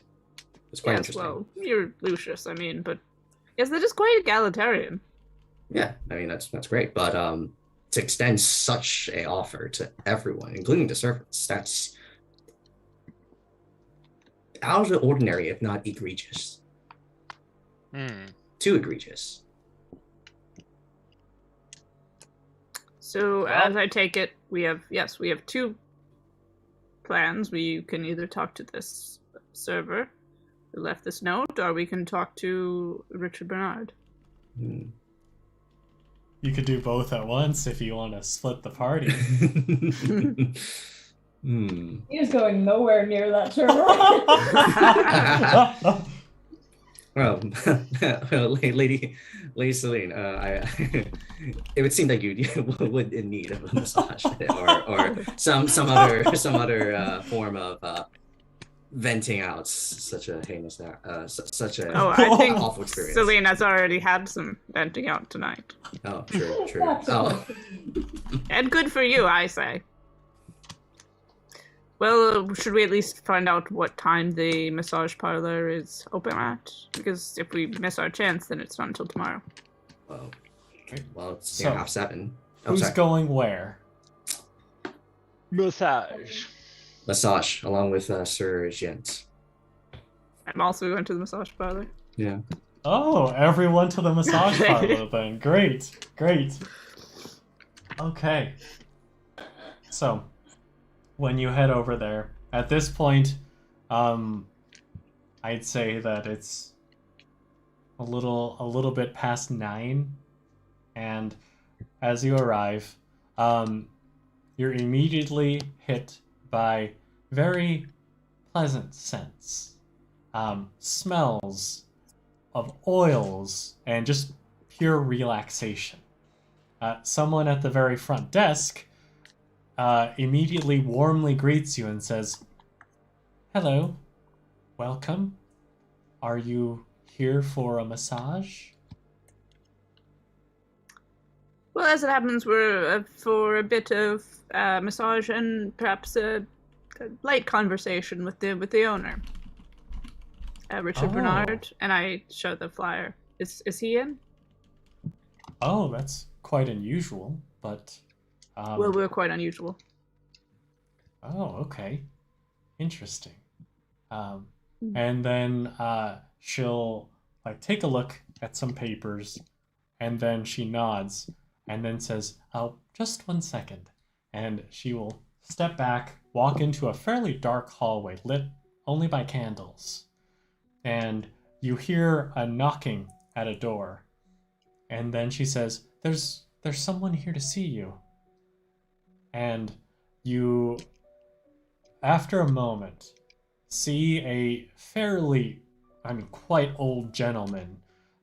He has a walker, but as he's walking down the hall, you notice that the person at the front desk is helping him along. And you see that his head is bald. He has very bushy gray eyebrows and a long gray beard. He's dressed very similarly to the woman that was at the front desk, in just pure white, just following this theme. But his are a bit baggier on him, and he says, "So, I have some visitors." Yes, very sorry to disturb. Seline, please. She had just asked if that was the owner. "Yes, I'm the owner of this place." You have been in business here for a while? "Yes, we've been doing massage for a very long time. Don't let my current condition fool you. I have the hands of a god." Yes, I do not doubt it. What are your thoughts on the hauntings next door? "Hauntings? I haven't I'm heard sure. anything about hauntings." Well, apparently for the last 80 years, supposedly the hotel next door has been haunted by a certain brutal Bernard. And I kind of study his face to see when I mention the name, if all of a sudden he's like, What? Who would say that about me? Are you saying that about me? No, not you, sir. The haunting next door. Someone who apparently tried to slash doors. You don't know anything about that? No, the place has been very peaceful since I've been here, and I've been here for a very long time. I might look young, but I tell you, I've been in business for a while. I turn around, look at Lucius, gonna roll my eyes, And and be like, please take over before I lose my cool. I was like, no. He's just an old man. It's okay. Because they like just like if he flashes back to the last time something like this happened, he just punched. Like I can imagine Sir Jen just punches him in the face, just like okay, it's right, it's an old man. It's fine, right? Sorry to intrude, Sir Bernard, but I mean, surely since you have been a long residence here in this establishment, of course nearby the hotel as well. Yeah. Surely you have probably a few disgruntled residents in the hotel that might have indicated that some certain hauntings were happening, and they want to tell you everything about it. As a massage master yourself, you must have heard all the gossips and rumors from your clients. And then you notice like he kind of turns over to the woman at the front desk, and she kind of walks over and covers his ears and says, "Yes, honestly, I've been trying to get the clients not to tell him about it because he's got kind of a weak heart, but it sounds like there have been weird things going on that started a few weeks ago." A few weeks ago? Oh, please. Like what? Well, they were talking about lights flickering and the sound of something telling people to get out. Interesting. And weird notes. Cryptic messages. Yeah. Perhaps alluding to something scandalous, perhaps personal. Yeah. I look over to Seline and raise an eyebrow. Interesting. What? Seems like you're not the only one who has done this. Unless that servant has been very, very naughty and giving everyone scandalous messages. Oh, lucky me, I'm not the only one. Servant? Yes, unfortunately, one of our companions has been a victim of such pranks. Oh. Wow. And she believes is one of the servants. It's pretty clear he's the only one that was in my room. I hope it's not Bruce. We're going on a date tomorrow. I'm sure you'll have a swell time. I hope so. Well, you suppose if there's nothing more that can be gleaned, we may as well get what we came here for. One question though, you seem to be quite eager to spread all these coupons out to everyone, not just for the guests, so for the servants. Who's in charge of that? Well, the coupons. Yeah, we've been getting a lot of those lately. I mean, we've got a deal with the hotel. I mean, Hamford was here, and he just wanted to. He said he wanted to have some incentives, some gifts for guests. I mean, weird conditions though. Like what? Well, we just barely started doing the reads. They were actually his suggestion, but he said that they only work, like the best times would be at 6:30, 7:30, and at midnight. Midnight, that's when the next treatments are? Yes, Midnight. yes. Did he describe, is there any certain properties that these reads that they would do in those times? Seem very oddly specific. I don't know. These are some newfangled technologies that I'm not up to the times with, but I mean, it's fun hitting people with reeds, so I enjoy it.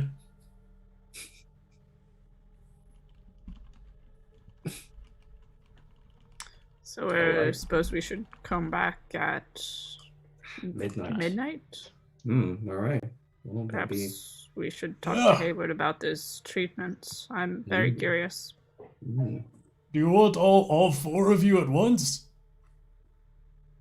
Have you ever performed it on non-humans? What? And I'll sort of gesture to now he's sort of hidden under my coat. Oh. Little monkey face will peek out. Oh. Yeah, so he's very well behaved. Yeah. We could hold back a little bit for your kid. And the woman there is like, "Sir, please, that's a monkey." And he's like, "Oh, don't call him that. You'll hurt his feelings."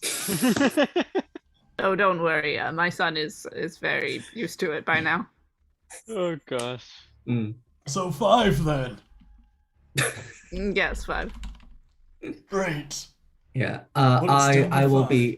I will be overseeing my own thing for Sir Phylias Gent. He is quite selective in terms of how he wants to be treated. Oh, so you want to do the reads for him? Sure. Yeah. I will follow in your suit if you will teach me the ways of the reads. It's not that hard. You just hit him with it. Well, I'm glad to know that it is quite a not steep learning curve to it. Yeah, you'll get the hang of it real fast. All right, thanks.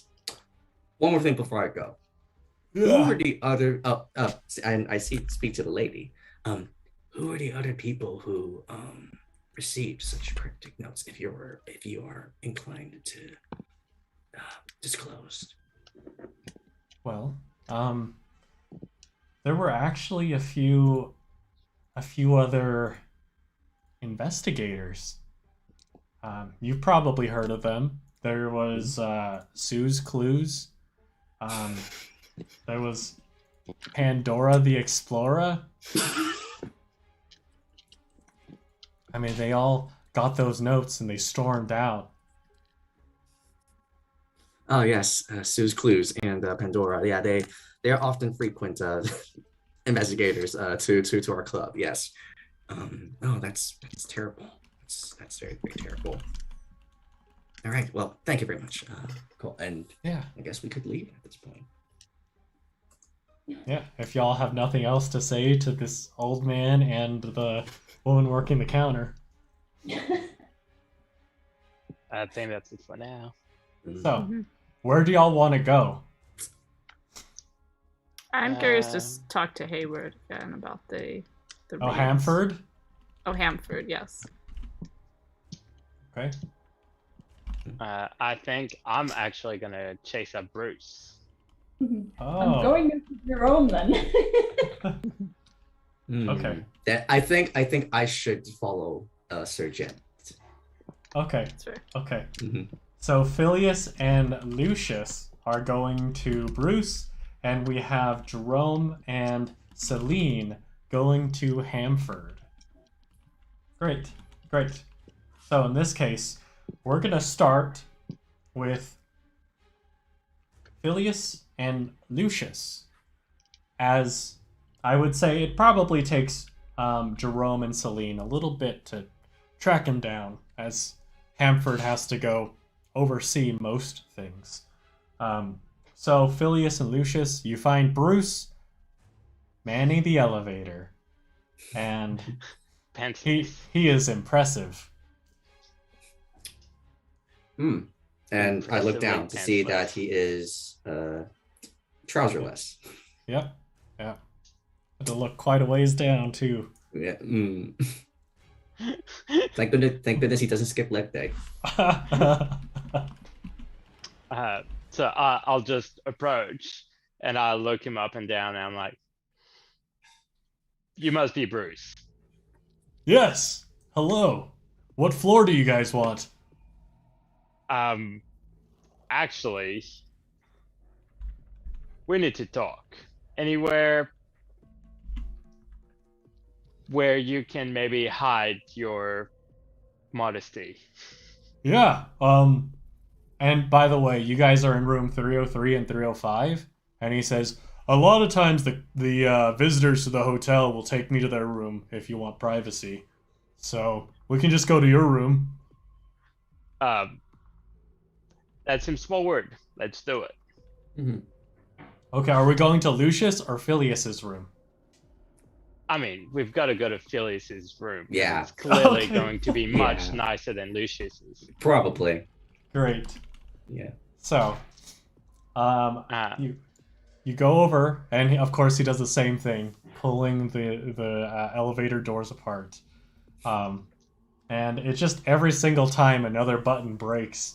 But he guides you over, and in Phylias's room, it's much the same sight. You see the bathroom in a side door that's open, a rug leading up, and a bed. And on the nightstand is the welcome like notes, brochure, stationery, and the like. And you guys note that Bruce, as he's opening the door for you, he also goes straight towards the nightstand. What's in the nightstand? Well, are you saying that to Bruce? Yeah. Oh, he says, something weird happened earlier. I just want to see. Like what? And nothing up his sleeves. He goes and grabs the documents, and then he holds up a little piece of paper, and he says, "Oh, I knew it." And here, I'm gonna put this in our Discord, and I'm also gonna switch over to that screen for Phylias's note.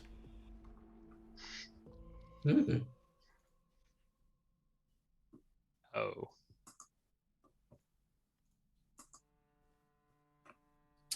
I knew it. I think at this point, I go ahead and swing to my room, which is right next door, and I look at my nightstand. Great. Now, for those listening, Liam, would you mind reading what Phylias's note says? Yep, sure thing. It says, leave. Or sharp, we'll find something sharp. Brutal Bernard. Great.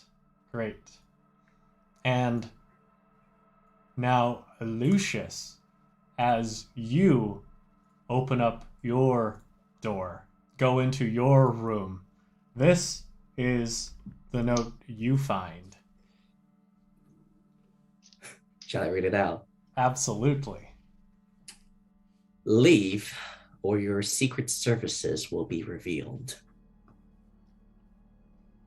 And I walk back, taking the note with me, and I show it to everyone. This was also in my room. Well, I suppose this makes our friend Bruce here innocent, unless he's put him in advance, but then why would he go through the trouble of pointing him out? Yeah. And of course, to go against such people of high society who have absolutely the money to ruin you, just seems very ill-advised, unless you get something out of it, but I highly doubt it. Please don't ruin me. No. We think you're innocent. But that's just my opinion. I kind of look at him and I'm like, well, we need a man on the inside, Bruce. We need someone to help in this investigation. Someone or something is clearly leaving these notes. Who have the whole staff has access to this room, to our rooms, making them ready. Would you be so kind as to, and I think I'm going to use my call on the help. Oh, great. Thank you. This might be pushing it a little bit, so you can tell me kind of how far I can take it, but attendants are always on your beck and call. Engage with any nearby attendants, and they will do your bidding without question, unless it's unreasonable. I'd like to get him to, on my behalf, gather all of the staff into the common room. Okay. So anyone that works here, because we're suspecting someone that works here that prepares the room.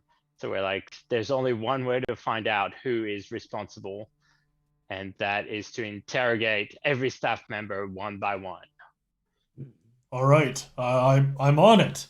And then he sprints off. Before you go, Bruce, Ed, Yeah.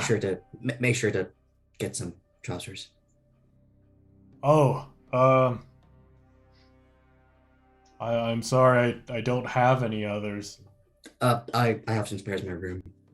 And I just quickly go get Okay. somehow not matching to his uniform, but at least it's something decent. All right, so this might be a personal question, but for Lucius, how tall and how much does he weigh?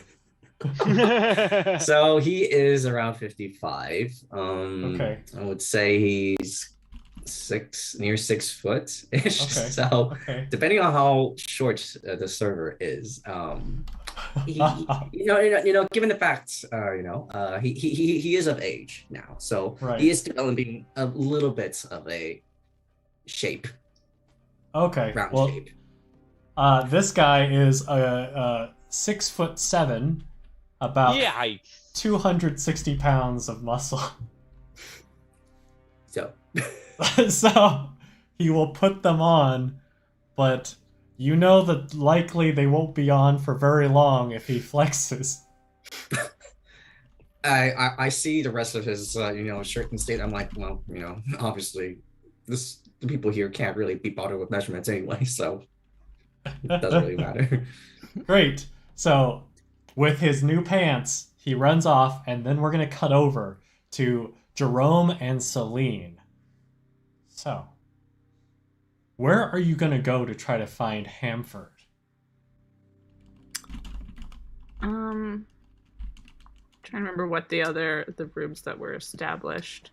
There's So, The office, I think. yes, there's the yeah. office, staff room, the electrical room, the kitchen. There's the main lobby area too. There's like the little room that's right behind where the people would give people room keys and whatnot. So It's probably the office. I'll suggest that just so you know. So I think that the office is a good place for us to check. Sure, why not? great. You reach the office, and it is very clearly locked. We knock. All right. You knock, and there's no answer. Someone from, I'd say in this case, from the nearby staff room kind of hears the knock. They poke their head out and say, "Oh, Hamford's making his rounds. Do you need anything?" Oh, we were just hoping to talk to him. "Oh, I'm sure he'll be done in a second, if you want to wait." Yes, we'll wait. Can you get me a martini while we wait? Yeah, of course. Anything for it was Seline, right? Yes. Yeah. I mean, I've heard a lot about you from well, Big Boss. Of course you have. Maybe you'll be a Mr. Big Boss? Or Mrs. Big Boss? My bad.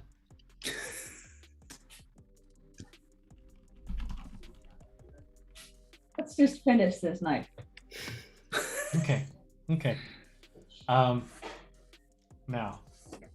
as he goes and grabs a drink for you, he's like rounding the corner when suddenly you hear a voice say, "Jeremiah, what are you doing running around with drinks down this hallway? Are you drinking on the job?" And he says, "No, no, sir. I was just getting a drink for Lady Seline over here." And he says, "Oh, all right. Carry on." And then rounding the corner behind this server is Hamford himself. And he looks a little agitated. But he approaches, and of course, Seline, you have your martini in hand now. And he says, "So, what can I do for you?" Very sorry to disturb you. Can just take my martini and tell him I'm just following. Well, yes, Seline has gotten herself a new drink, which is a very good idea. But we were actually curious about the massage parlor, about Yes. the treatment with reeds. Is that something that you have knowledge of? Oh, no intimate knowledge, but I have heard that they started offering that service. It sounds pretty interesting. You should give it a shot.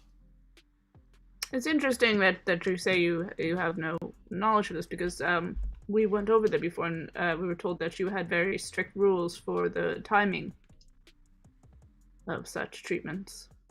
Oh, who did you hear that from? And he'll unlock his office and gesture for you to go inside. I will start to step inside. The woman who works at the front desk, she said you had very specific hours for it. Something like 7:30, was 5:30, 7:30, and then midnight, I believe it was. Oh, I'm sure that's just a little misunderstanding. I was speaking with my good friend Richard, and I mean, both of us have been here for nearly the same amount of time, so I'm sure that something got lost in translation. I'm curious. And as you go inside, you see that everything in his office is fairly clean. You see a desk. You see that he has all these ledgers, these charts of schedules and the like, orders that he has to take care of. You also note that he does have quite a few garbage bags in a corner that are very tall. And he says, "Well, yes, I'm sure it's just a little misunderstanding. Is there anything else I can do for you? Perhaps a late night snack, or would you like another coupon?" No, that won't be necessary. I think we're all set here. You should maybe take out the trash also. Oh yes, thank you for reminding me. And then he just goes and there's like, I'd say maybe 4 bags that are almost as tall as he is, but he just grabs them all by the top, and he just goes past you, and you just smell the smell of butter. Did they seem like very full? They were incredibly full. Okay. So now he is no longer in the room. Yes. Okay, and he took all the garbage with him? Yes. Okay. Okay, well, I will still like to take a quick look around and maybe open some drawers while he is gone. Yeah, absolutely. Absolutely. I, Oh, go ahead. What? I definitely joined that. Great. Great.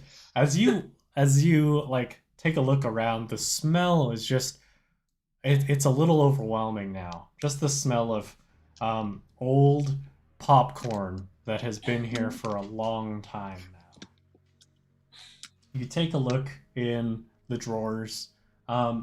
Is there any specific like order you're going in? Like I would say that when you look through the drawer, the main desk, there are two on the left, two on the right, and there's one just underneath where you would be sitting and writing at that's a little bit thinner. I will say this. When you hear him walking, it sounds like he's walking fairly quickly, and you can hear the sounds of these bags like bouncing against the walls every now and then. It sounds like he's going to the back to throw it out, in which case you probably have, at his rate, about 5 minutes. Okay. I want to look in the... Oh, did you have an idea? Just start with the drawers. Yeah, I was going to look in the writing drawer. Okay, great. Jerome, writing drawer. Okay. And Seline, which drawer did you want to start with? Left or right? Right. Top or bottom? Up. Right top drawer. Great. So, Jerome, actually, I'll start with Seline. Seline, as you pull it open, you do note, like, fairly typical, like, just a few supplies in here, but you do see that there are 3 very thick bound ledgers, and each of them are marked by the year, and these are probably the most recent ones, up to this year. And Jerome, as you pull out that writing drawer, you see a very large picture of a family with a much younger Hanford, and he seems to be smiling.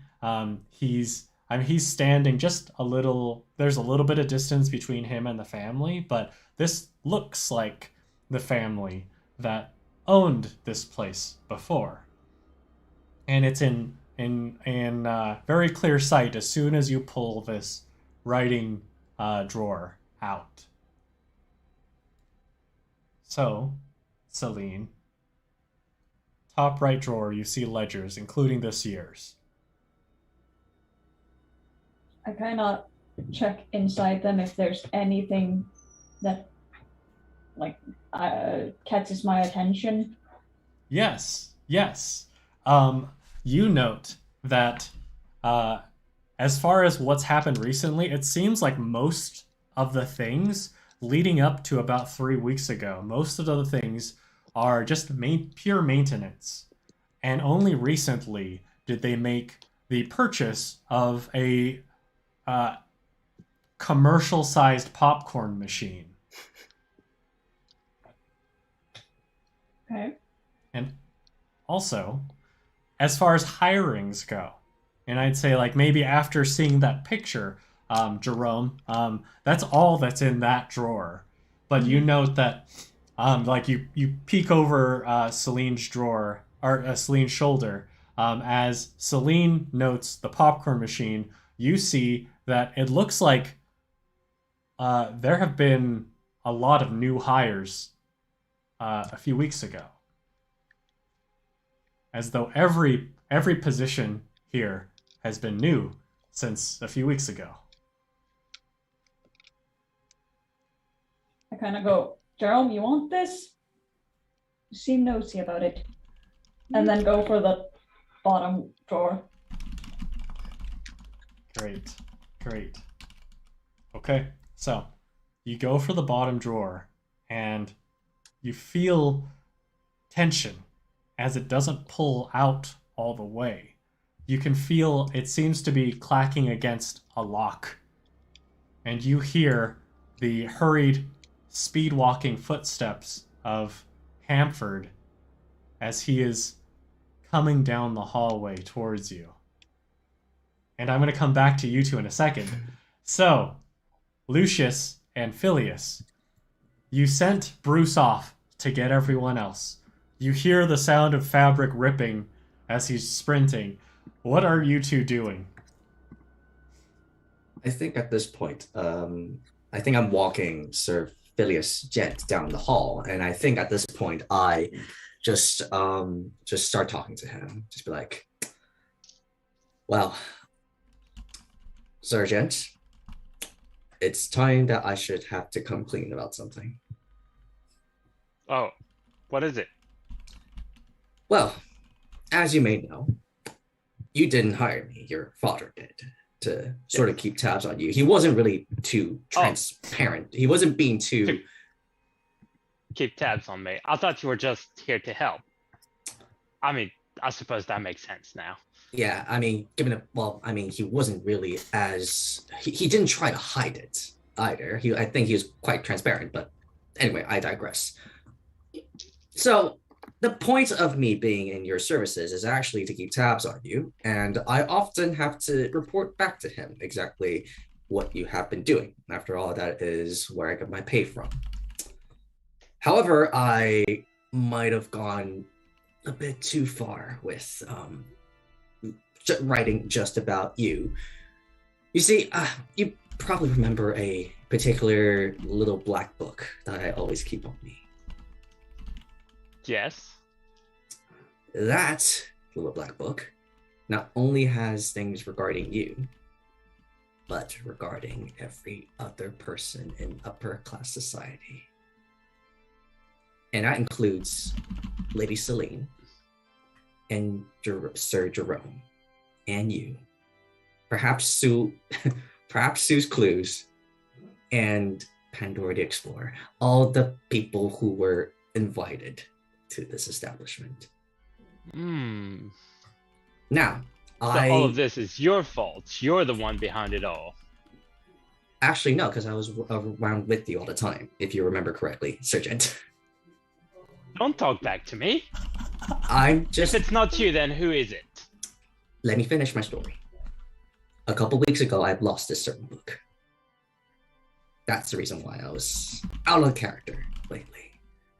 And I can't shake off the feeling that someone who knows, this ghost who knows so much about us, happens the same time where I lost this particular book. So it is your fault. That's not the point of the story. The point is, if we could find whoever is doing this, we could also find whoever took this particular book. No one needs to know about it, but with that much knowledge, it will burn everything down. Well, we can't have that. We can't have that. We can't. No, we cannot have that at all. No. For the safety of all, we shall find your misplaced black book and maybe burn it. Indeed. So, I guess let's follow your plan. Get everyone to staff, keep tabs on everyone as is, and I'll follow you. To the common room we go, then. To the common room we go. Great. Lucius and Phylias to the common room. Now, at this point, I'd say for Jerome and Seline, as the two of you are looking, and I'd say this is, of course, one of those doors that has that mechanism that if nothing's propping it open, it automatically closes. And you two see the outline of Hamford from behind the closed blinds in the little window of this door. You hear the click as he turns the handle and he's about to open the door. And then you hear the sound of fabric ripping and yelling of like, everyone to the common room. And unfortunately, Seline, this is the voice that you didn't want to hear. This is Bruce's voice. And you hear that clicking, and then suddenly the tension is released as Hamford says, "Oh, what is it this time?" And then he begins to move away from the door.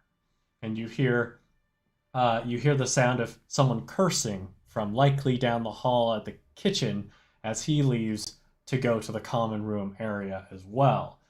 And it is at this point that, well, Seline, you are quite, as far as finding precious things go, you have quite the eye for this. You are an explorer, after all.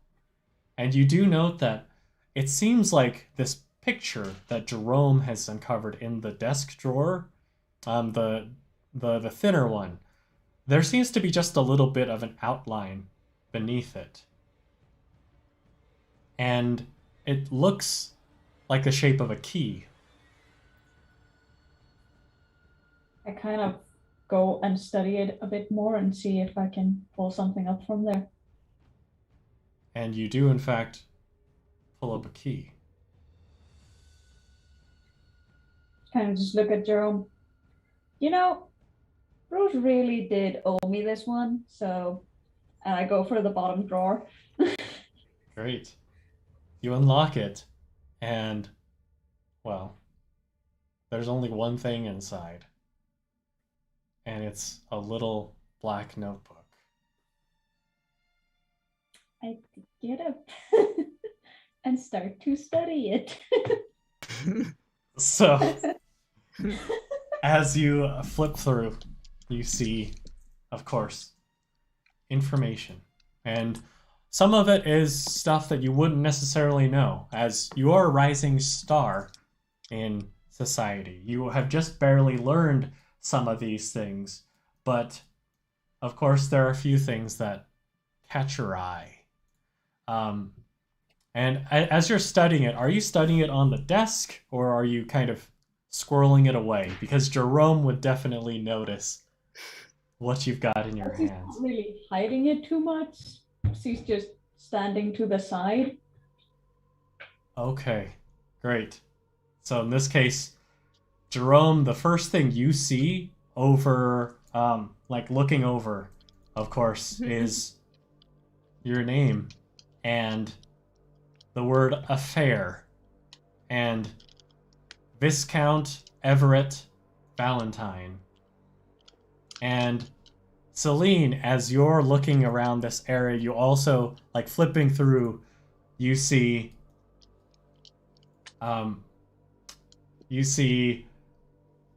Arthur Copperfield, and you also see his younger brother's name. And you see the words black market, stolen artifacts. You also see with Phylias that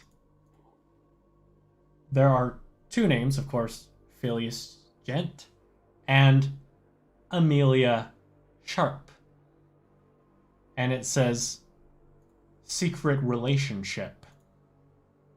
And you also, well, I'd say in this case, you see, like, there's all this information about all of these people in high society.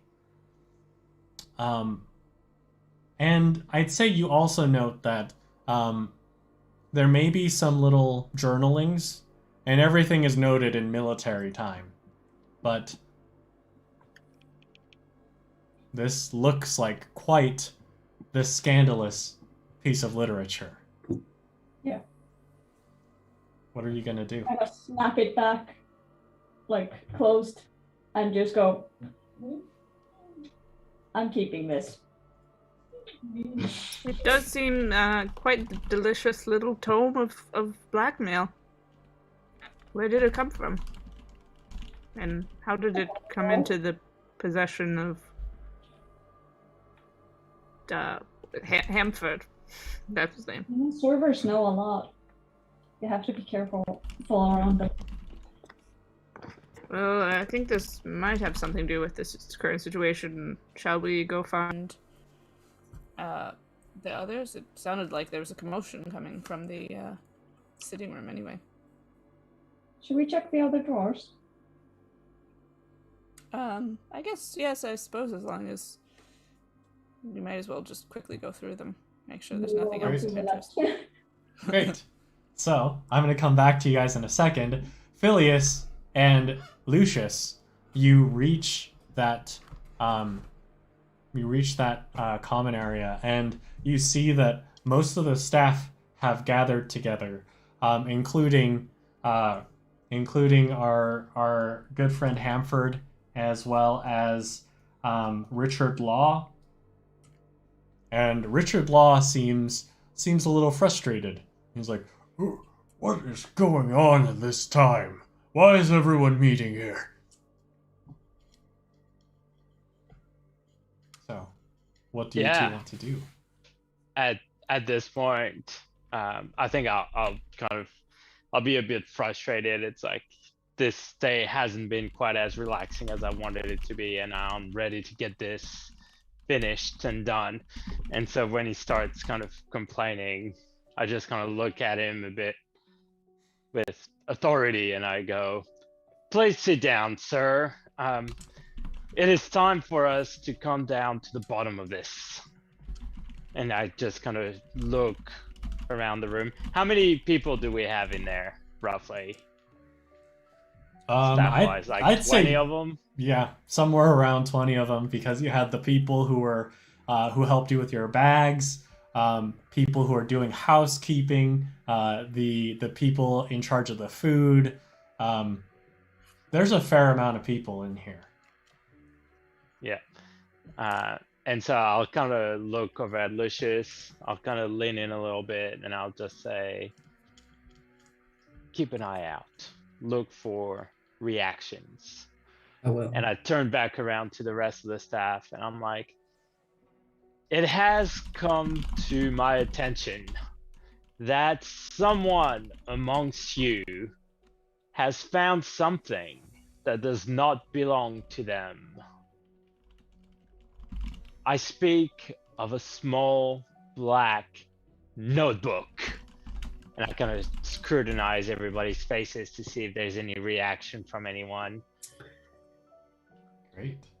Yeah. Lucius? I shall be looking out for reactions as well. Do I need to roll anything? Yeah, and do you want us to do a rolly of sorts?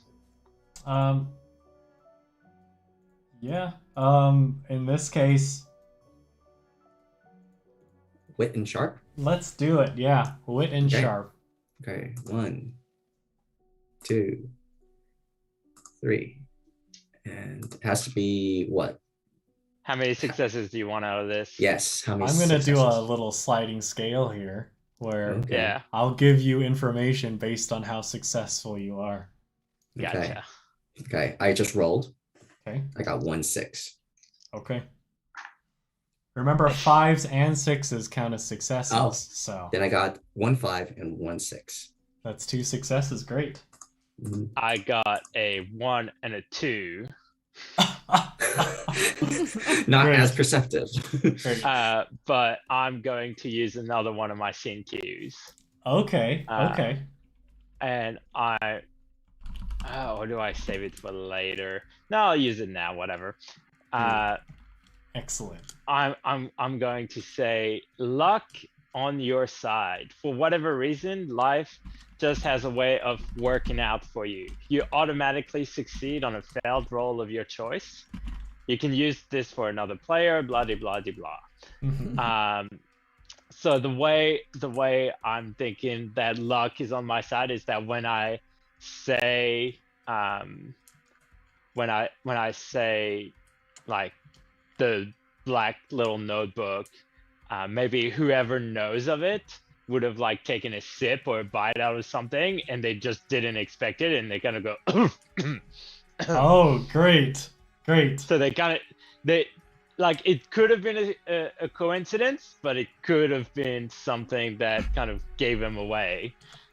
So I guess in Excellent. this scenario, since we're doing sliding scale, it'd probably be just another success. Great. So, with luck on your side, that's 1 success for Phylias and 2 for Lucius. Okay.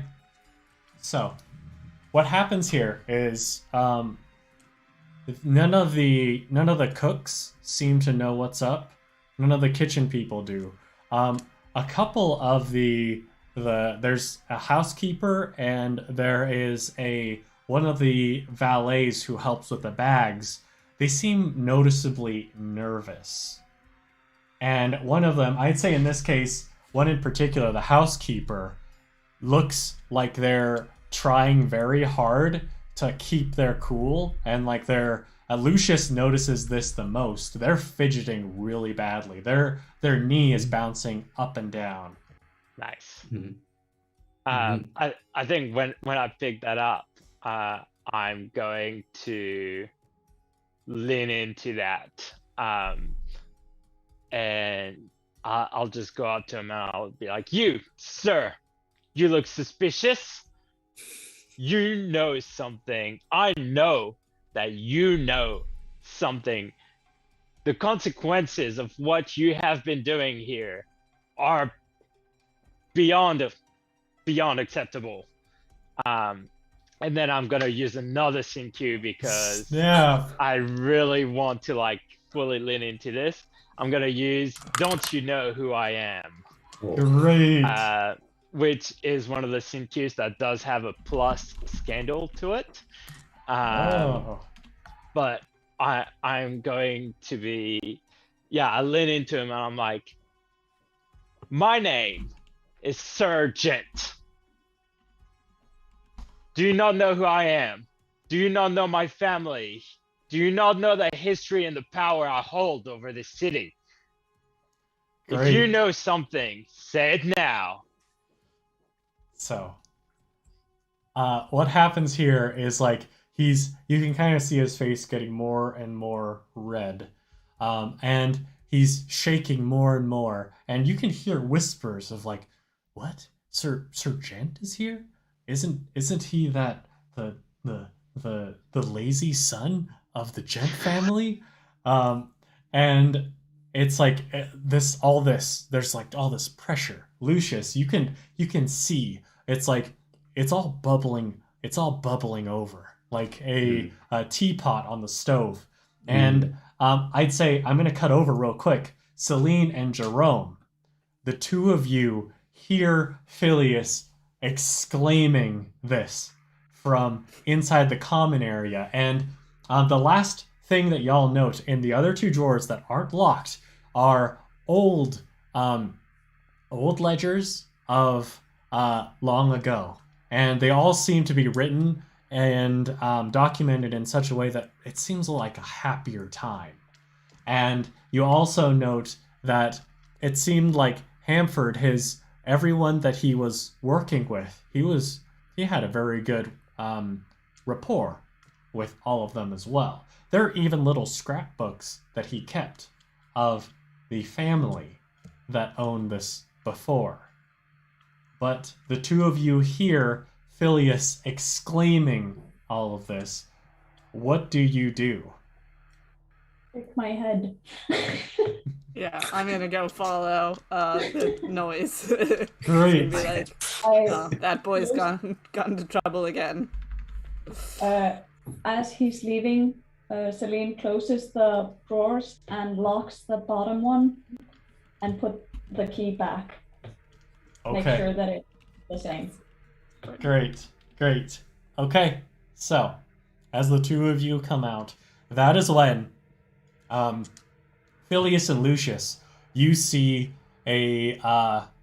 Bruce flopping on in, and you see of course Hamford, and he looks very agitated. He looks very frustrated. And as he's come in, he's like, What is the meaning of this? That is when this guy that Phylias is interrogating is throwing his status around.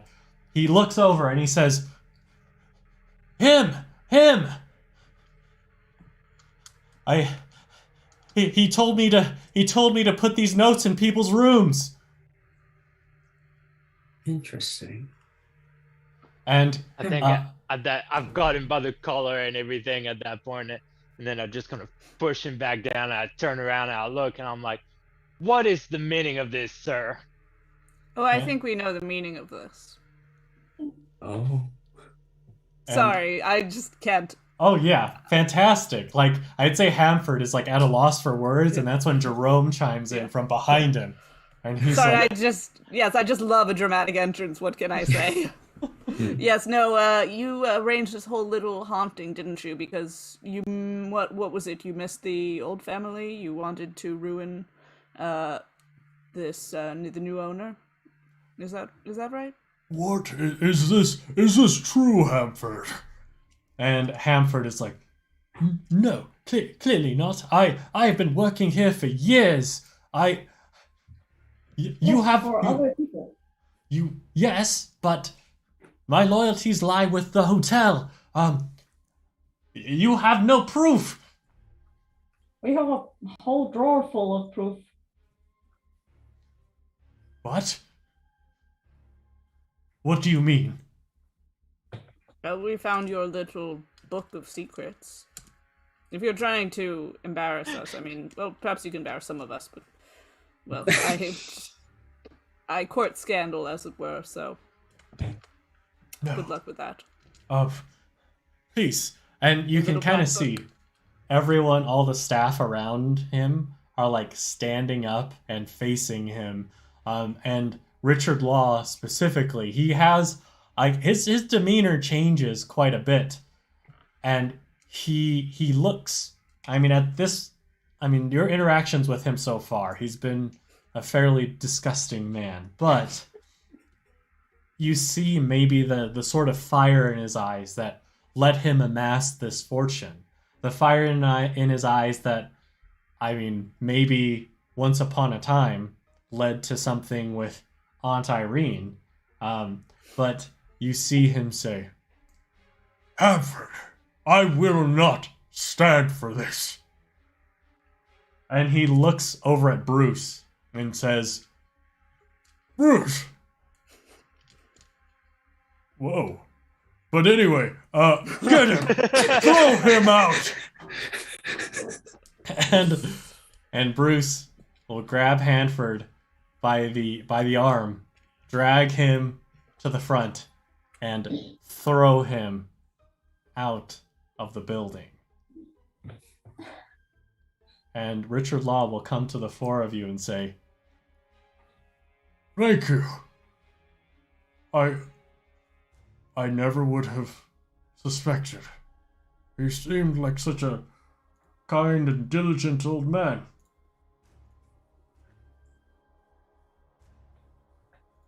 Not trust the help too much. Yeah. It would have been nice to actually hear him confess to exactly see how in the world he creates such these hauntings. Well, there is the issue with the electricity. We figured that was just a matter of the power electricity being overloaded. Yes. Yeah. The I'm echoes. not sure what the treatments were at those specific times. Like the echoes. Why did he want us out? Bruce, do you mind just getting him back in, please? And Bruce is like, all right. And you just hear more fabric ripping as he goes and grabs and drags him back in. And he says, what is the meaning of this? You threw me out of my hotel and you bring me back in. I mean, we haven't taken you to the police, so be grateful. Yeah. Yes, I suppose that's true. Yeah. Humor us, exactly. Why do you have such a book in your hands? And did you take part in such absolutely pranks? Well, and there's almost like an air of pride in his voice as he's explaining this. And he says, well, as far as the hauntings go, I'd say it was quite clever. All I needed to do was get an array of new appliances and have them activated at specific times when the electricity would be overloaded and the most people would see the lights flicker and go out. The popcorn machine accomplished that. 6:30, 7:30, and at midnight. I see the surge of power because of since the hotel doesn't have the power to maintain such appliances. Yes. Yes. So. Very clever, but not clever enough. know. How did you get your hands on such a notebook of such ill repute? Well, Yes. Who would create such a thing? Who indeed?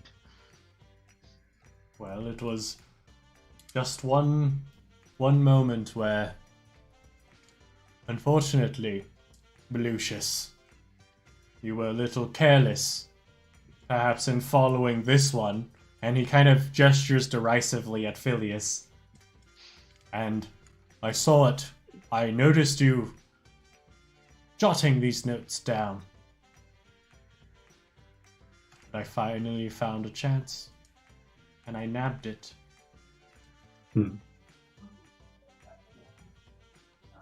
And the echoes.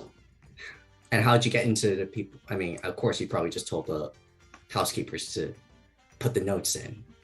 But the Yes. echoes, how in the world did you do that effect? Well, that was maybe one of the easiest parts. Simply put, I knew that with the old architecture here,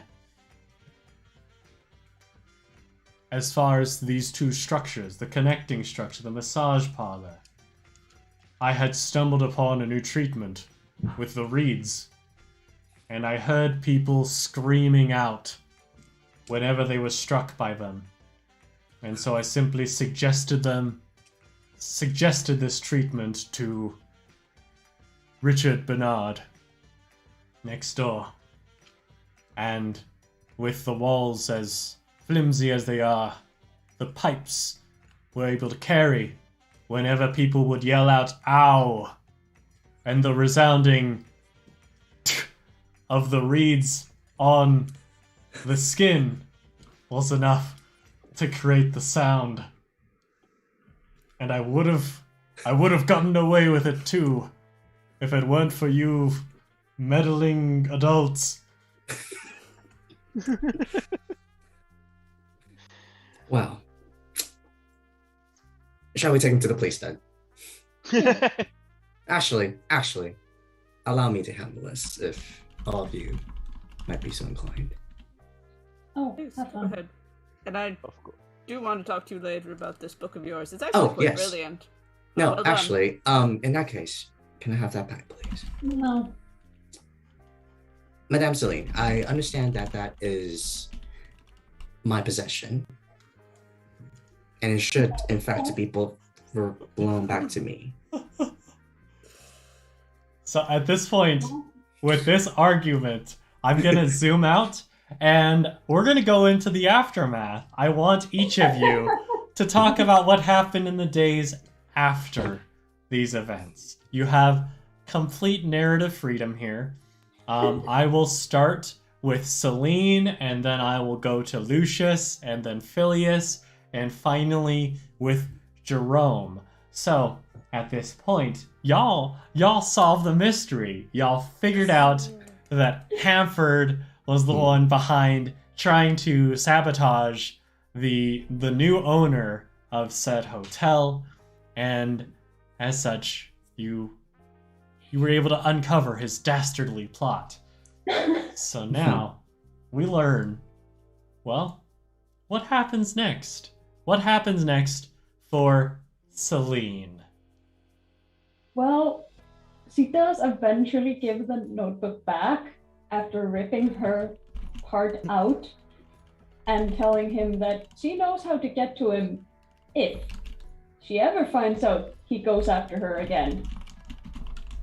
And then she goes to the parlor and gives the lady there 5 monies and tells her to have a lot of fun on her day.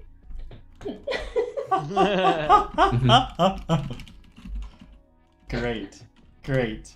Okay. Now then, we'll go over to Lucius. What happens in the days following?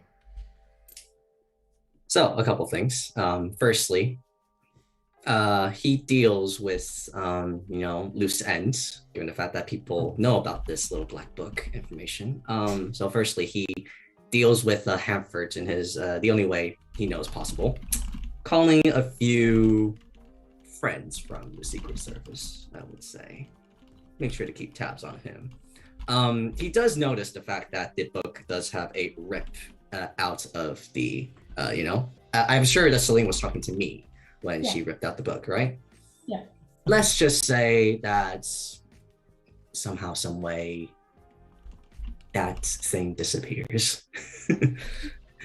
And he disposes of the black book. Oh. There's no black book anymore. He finds that basically creating a mind palace in his brain is actually way more powerful than writing things down. Perhaps will be more useful and less scandalous than writing things down and then losing it. Great. Wonderful. Mm-hmm. Phylias, what happens in the days after all this transpired? I think Phylias goes back home and probably gets approached by his father, who obviously is not happy with him, and Phylias hasn't changed at all. He's just going to be like, yep, cool, and then he'll just walk to his room. And then the next day maybe he'll go to work and he'll give it a shot, and he'll last maybe an extra 5 minutes than usual, so about 7 minutes, and then he'll just go back out and live his best life, and hopefully doesn't have to deal with the same ultimatum that Jerome had to deal with, and he gets to enjoy his family's money for a bit longer. Great. Now we go over to Jerome. What happens next?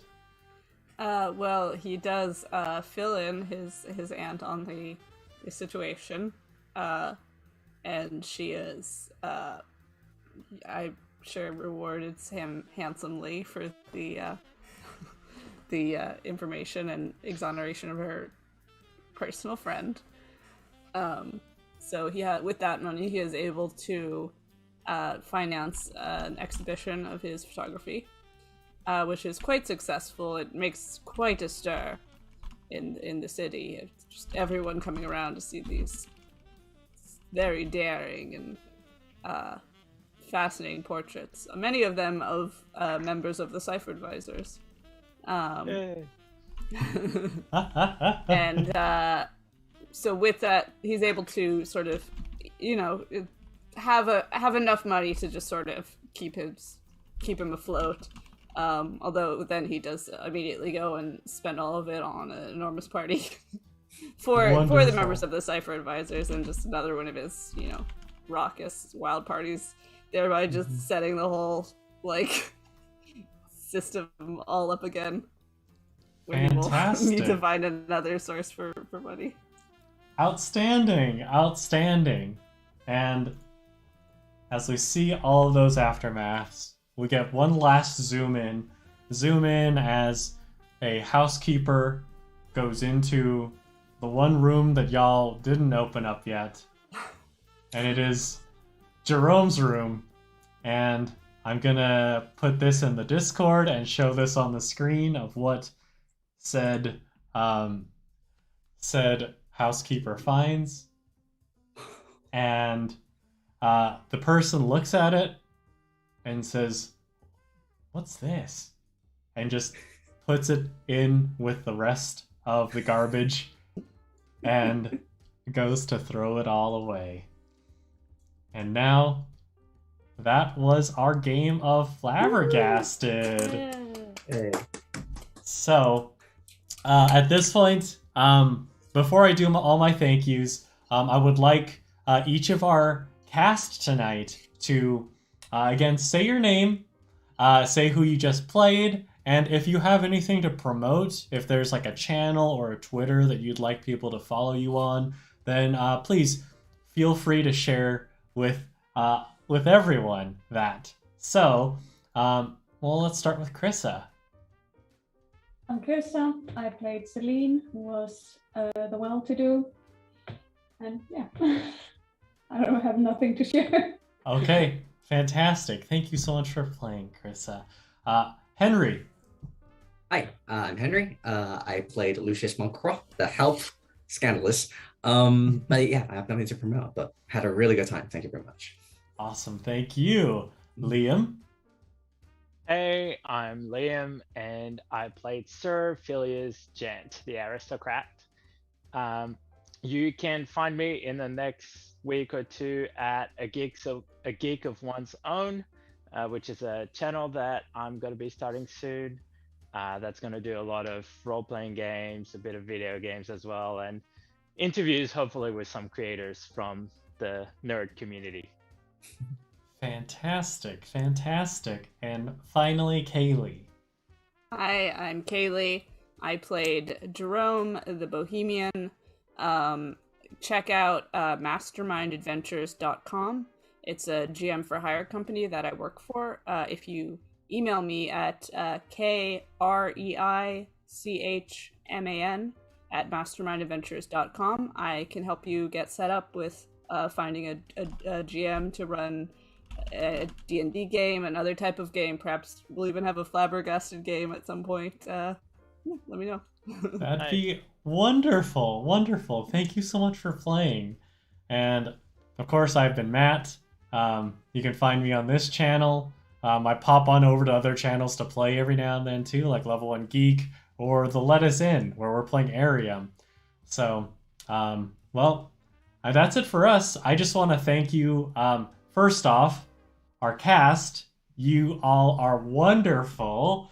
I mean, I played with Liam once before in the last one, but this is my first time playing with Krissa, Henry, and Kaylee. First time for us to meet each other on camera even. So the fact that y'all rocked so hard, Yay. It was amazing. Your chemistry is off the charts. And big thank you to our viewers for tuning in. Y'all are amazing. Y'all brought the fire. I loved it. Loved it. And finally, big thank you to Fleur and Chelsea of Flabbergasted. If you go into the description, I believe the Kickstarter's over, but there will be late pledges available. And also, you should be able to get a copy soon, even if you weren't able to get the pledges in. I believe they'll be distributing through Gigamech Games, but make sure to join the Discord. That's where I found all these incredible players. And, I mean, it's such a good time. So, big thanks to Fleur and Chelsea for creating such a wonderful community. Yeah. And fantastic game. So, until next time, we have been Krissa, Henry, Liam, Kaylee, and Matt. And until next time, take care, y'all. Have a good Ciao. night. Tally ho. Yes.